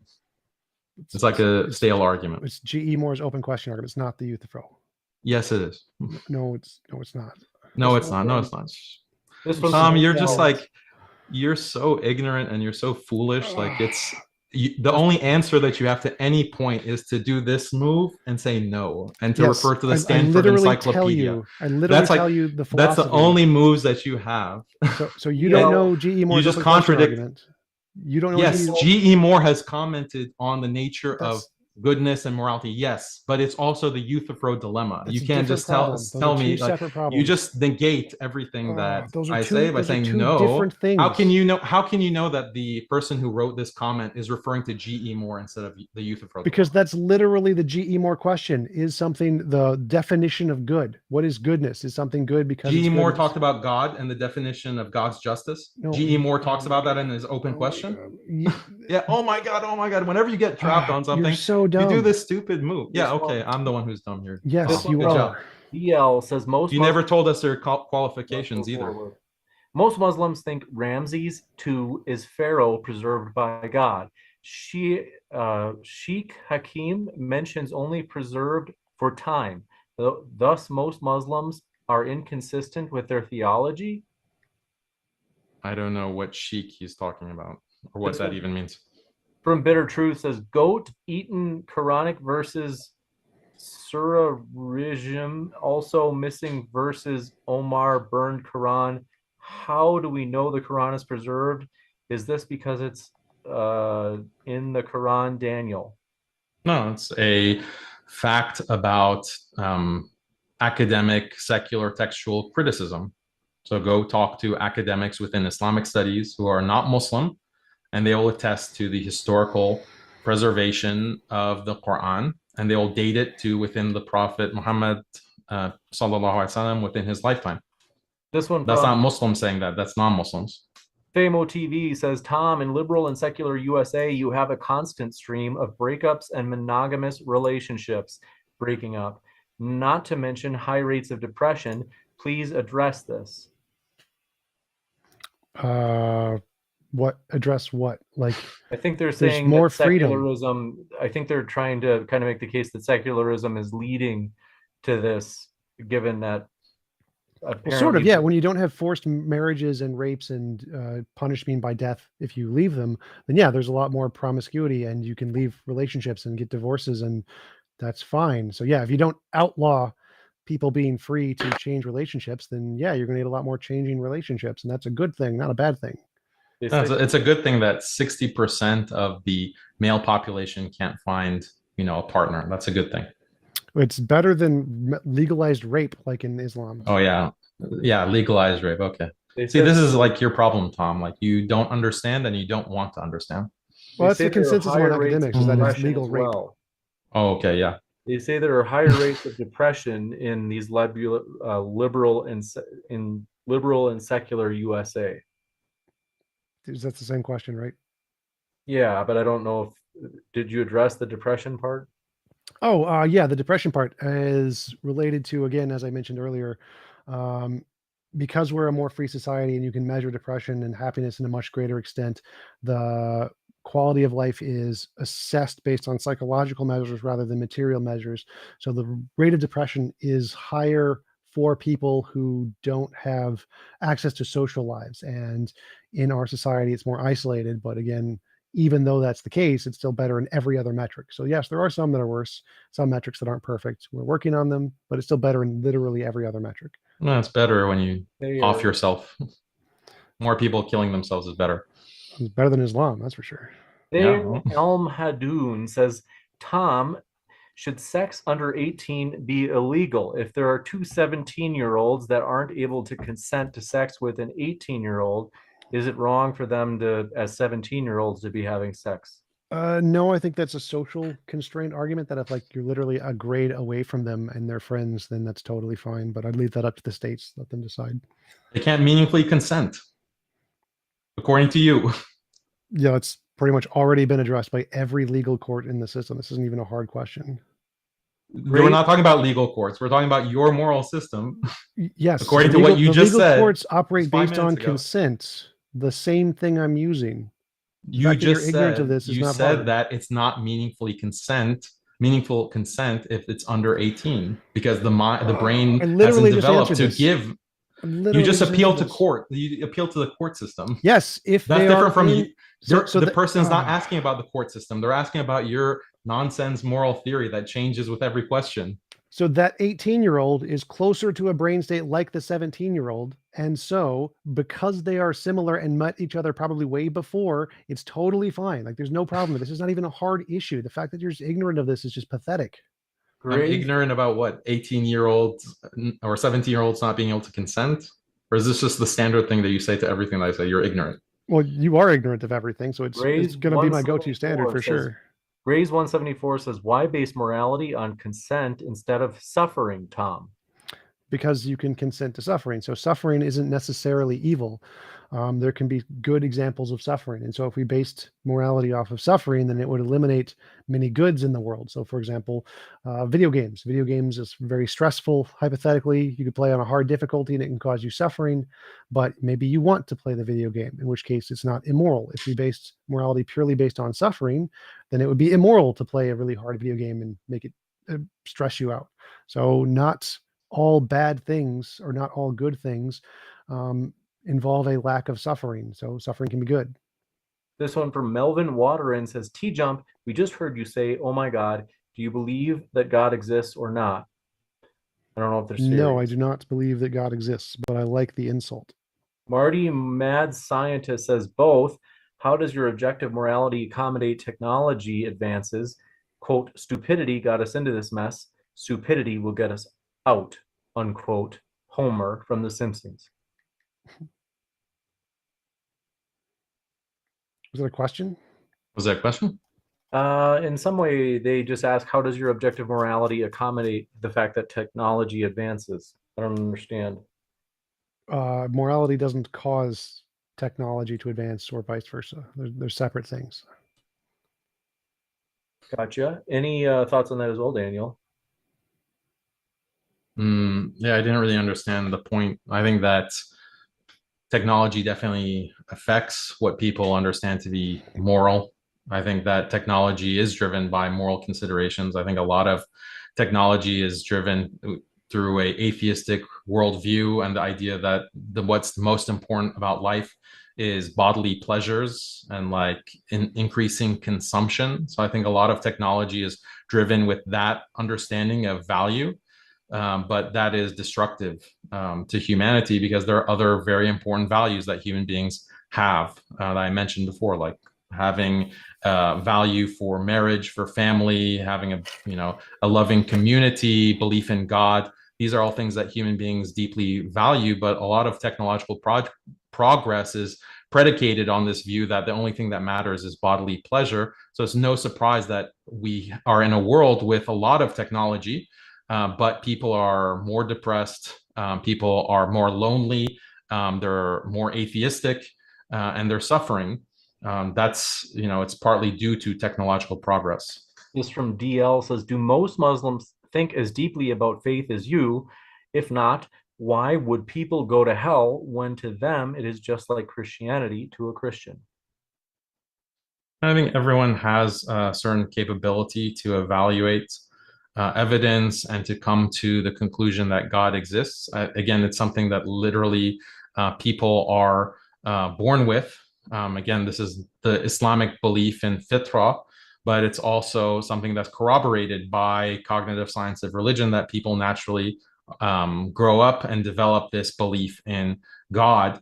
And then at that point, people can evaluate, like, what is the correct religion when it comes to worshiping God without partner. And Islam just says that, there's one God who created us, and that God is the supreme perfect being. He has no partners, he has no assistants, and people should worship him alone without partner. That's basically what Islam says, and that's, I think, the most rational position.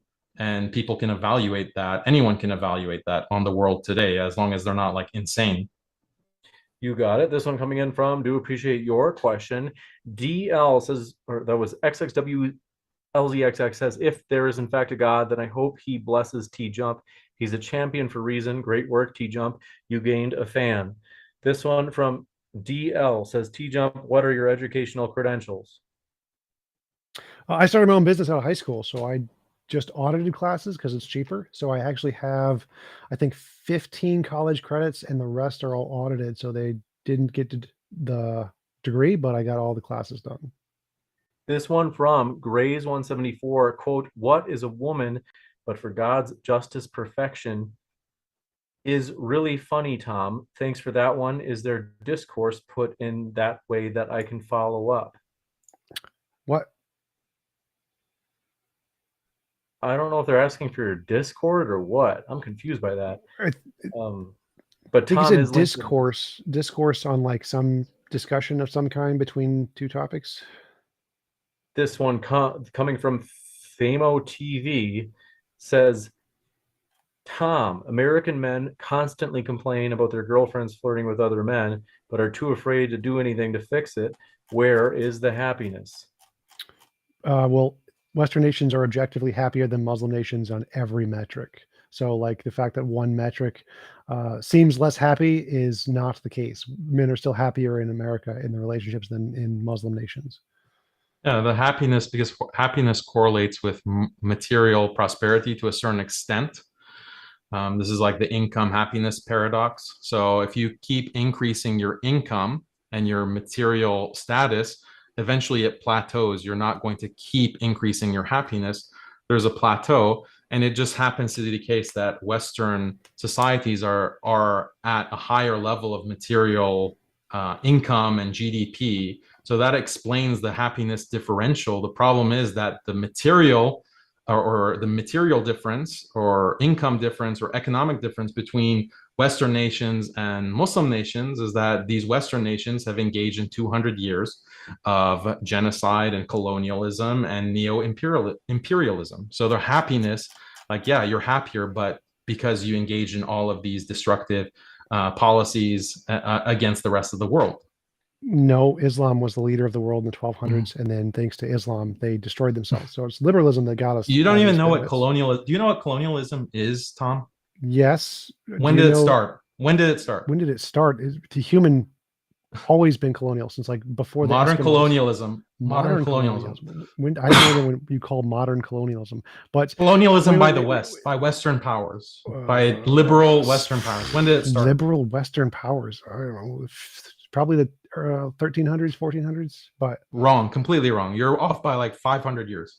Great, because you're making up a definition that you want. Nope. That's great. Nope. So my point was that Islam had the world's most liberalism didn't powerful, exist in the 1300s. Islam had the most powerful military, the most powerful government, the most powerful everything, and then screwed it up because Islam is a terrible religion. Okay. There's no one was colonizing Islam back then. Islam screwed itself up. They had all the opportunity. Liberalism was just better. Yeah, it's we see the betterness of the modern West. We see the dystopia. Famo TV says, Tom, at the end of the day, from an atheistic perspective, rape is just particles interacting with each other. How can you even say it's quote unquote wrong? Things are morally correct or incorrect, independent of whether they're made of matter or made of soul stuff. The fact that something is made of matter doesn't make it any more or less morally significant than if it's made of soul stuff. So the saying that it's made of matter doesn't mean that it's less real.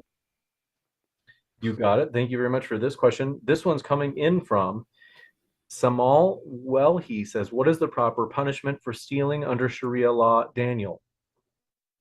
Chopping in the hand. Soban Chowri says, TJump, since morality is subjective for atheists, rooted in geography or culture, etc.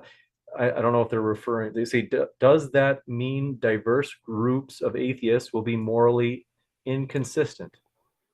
What? So I'm a moral objectivist. So I believe that morality is true, independent of opinion. And the moral subjectivists are the ones who think that's not the case. Those are two different ideologies. This one from Famo TV says, TJump, you might criticize Islam for polygamy, yet in the USA, one can have 50 partners if they choose to. Why the hypocrisy?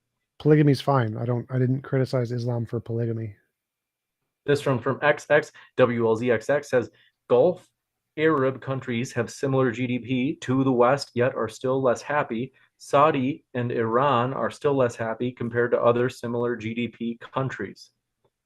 Yeah, Gulf states have comparable GDP because of oil wealth, but a lot of that wealth is concentrated in a minority of people who live in those countries, whereas a lot of the population of Gulf countries consists of immigrants who are just there for work on work visas.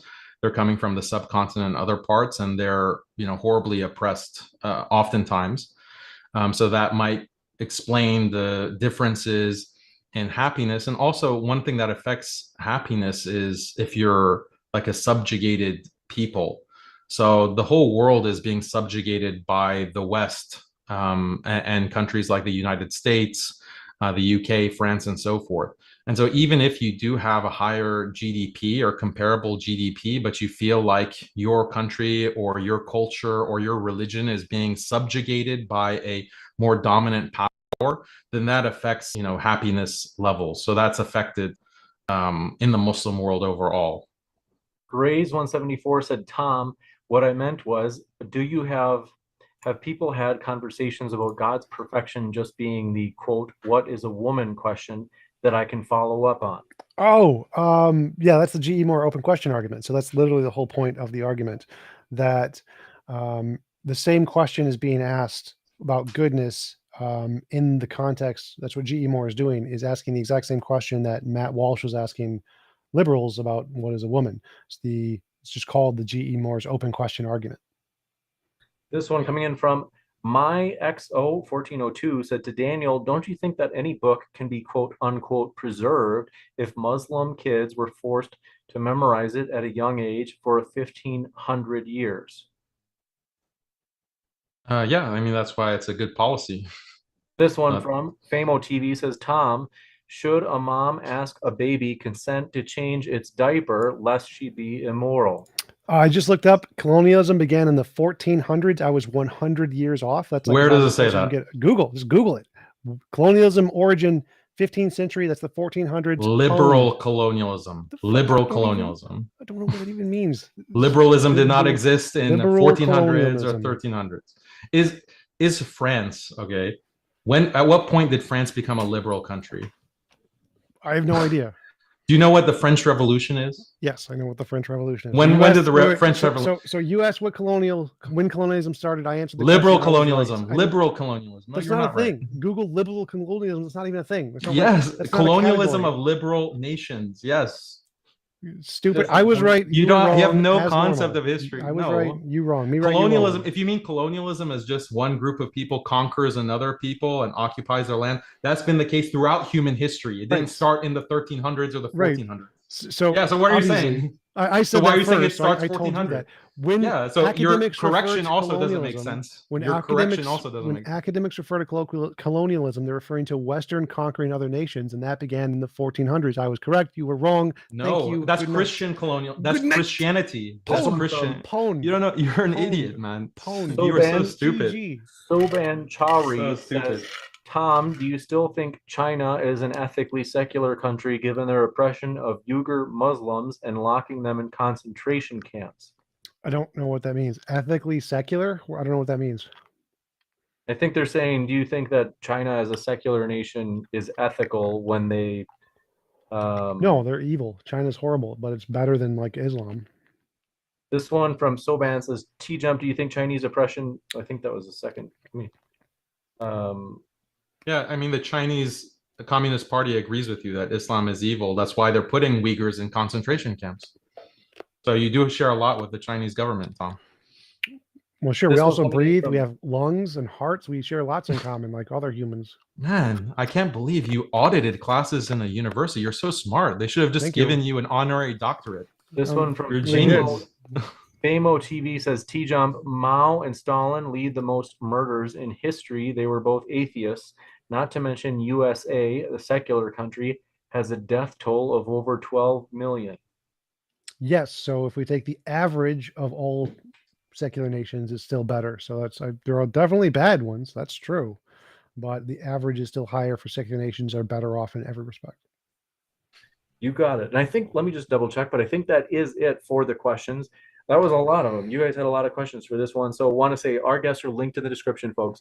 If you'd like to hear more, you certainly got a taste for them. There are hundreds of you out there listening, and there will be thousands more listening as this video on demand is up on the YouTube channel, and then thousands more on the podcast. Highly encourage you. Our guests are linked in the description. You can find their channels below if you just click down below, and you can hear more about their views. One last question from Hassan. This is the last one we can take, folks. He says, did God choose his nature because it's good, or is God's nature good because it's chosen by God? If he can't choose his nature, is he not omnipotent? I don't see that as a coherent question. Like, your nature is your nature. He's That's saying, who you are. did he consciously choose his nature, or did his nature force his consciousness to be the way it is? Yeah, can you have a four-sided triangle? Like, you can string together any combination of words, but the whole purpose of your nature is that that's who you are, regardless of any other consideration. Right. So you're just stringing together words that aren't coherent. No. So this coherent Yes, thing yes, to yes. say Tom, is Tom, your take some more nature- classes, like audit some more classes. Then you can tell me what the question This is means. super simple. I answered the question. No, you didn't. So the Yes, question I is did. like your nature determines your consciousness, and that makes perfect sense. So like, yes, I agree. No, God's your nature doesn't determines determine your consciousness. That makes no sense. How does your nature determine your consciousness? You don't choose your consciousness, do you? Or aspects of your consciousness. Like, for example, like, did you choose to be like, you have these specific personality traits that you do? No, because your nature Yeah. is So not that's your nature. conscious. Your nature is the fundamental aspects of who you are. That's not your consciousness. So your consciousness arises from those things. And the fundamental aspect of who you are, that's your nature. So how Yes. you just said that you don't choose those things. Right. So that's like your brain. If you're a materialist, that'd be like your brain. If you're a spiritualist, it'd be like your soul. So Like if it the doesn't make fundamental sense essence to that makes ask you. that question, you just conceded that it doesn't make sense to ask that question about God. No, it does make sense for all of those things. Like your No, it nature is doesn't. the fundamental thing you're made of, which then Audit causes some more your conscious classes. states. Audit some more classes, Tom. You need to brush up on your How these to topics. educate children. I just missed that class. I totally missed it. Yeah, you missed a lot. I'm We afraid must to move say. on to the end. So I want to say thank you very much, Daniel and Tom. It's been a true pleasure. This was an epic debate. Seriously, this was a fun one. It was a lively one. You guys we do appreciate you guys. And again, they're linked in the description, folks. I'll be back with a short 2-minute, you could say, post-credit scene in just a moment, folks, to let you know about upcoming debates. If you have not yet, hit that subscribe button. We have many more debates coming up in the future that you don't want to miss. As an example, apostate prophet and Muslim apologist are debating next weekend. You don't want to miss that one. So hit that subscribe button and that notification bell. But one last thank you to our guests. It's been a true pleasure to have you, both Daniel and TJump. Thank you. See you guys later. Bye. Thank you guys. It's been a true pleasure. Very lively to say the least. So let me know if there's anything I can do to make your day easier. If you'd like me to add any links to the description box, I can add. I already have your YouTube channels, but if you want me to add other ones, I'm happy to. And then if you don't already, I think both of you were live streaming, but if you want a copy of the debate anyway, I can send you one if you for some reason wanted a copy. So Okay. More live Thanks a lot. debates. We need more Thanks, live guys. debates. Take care.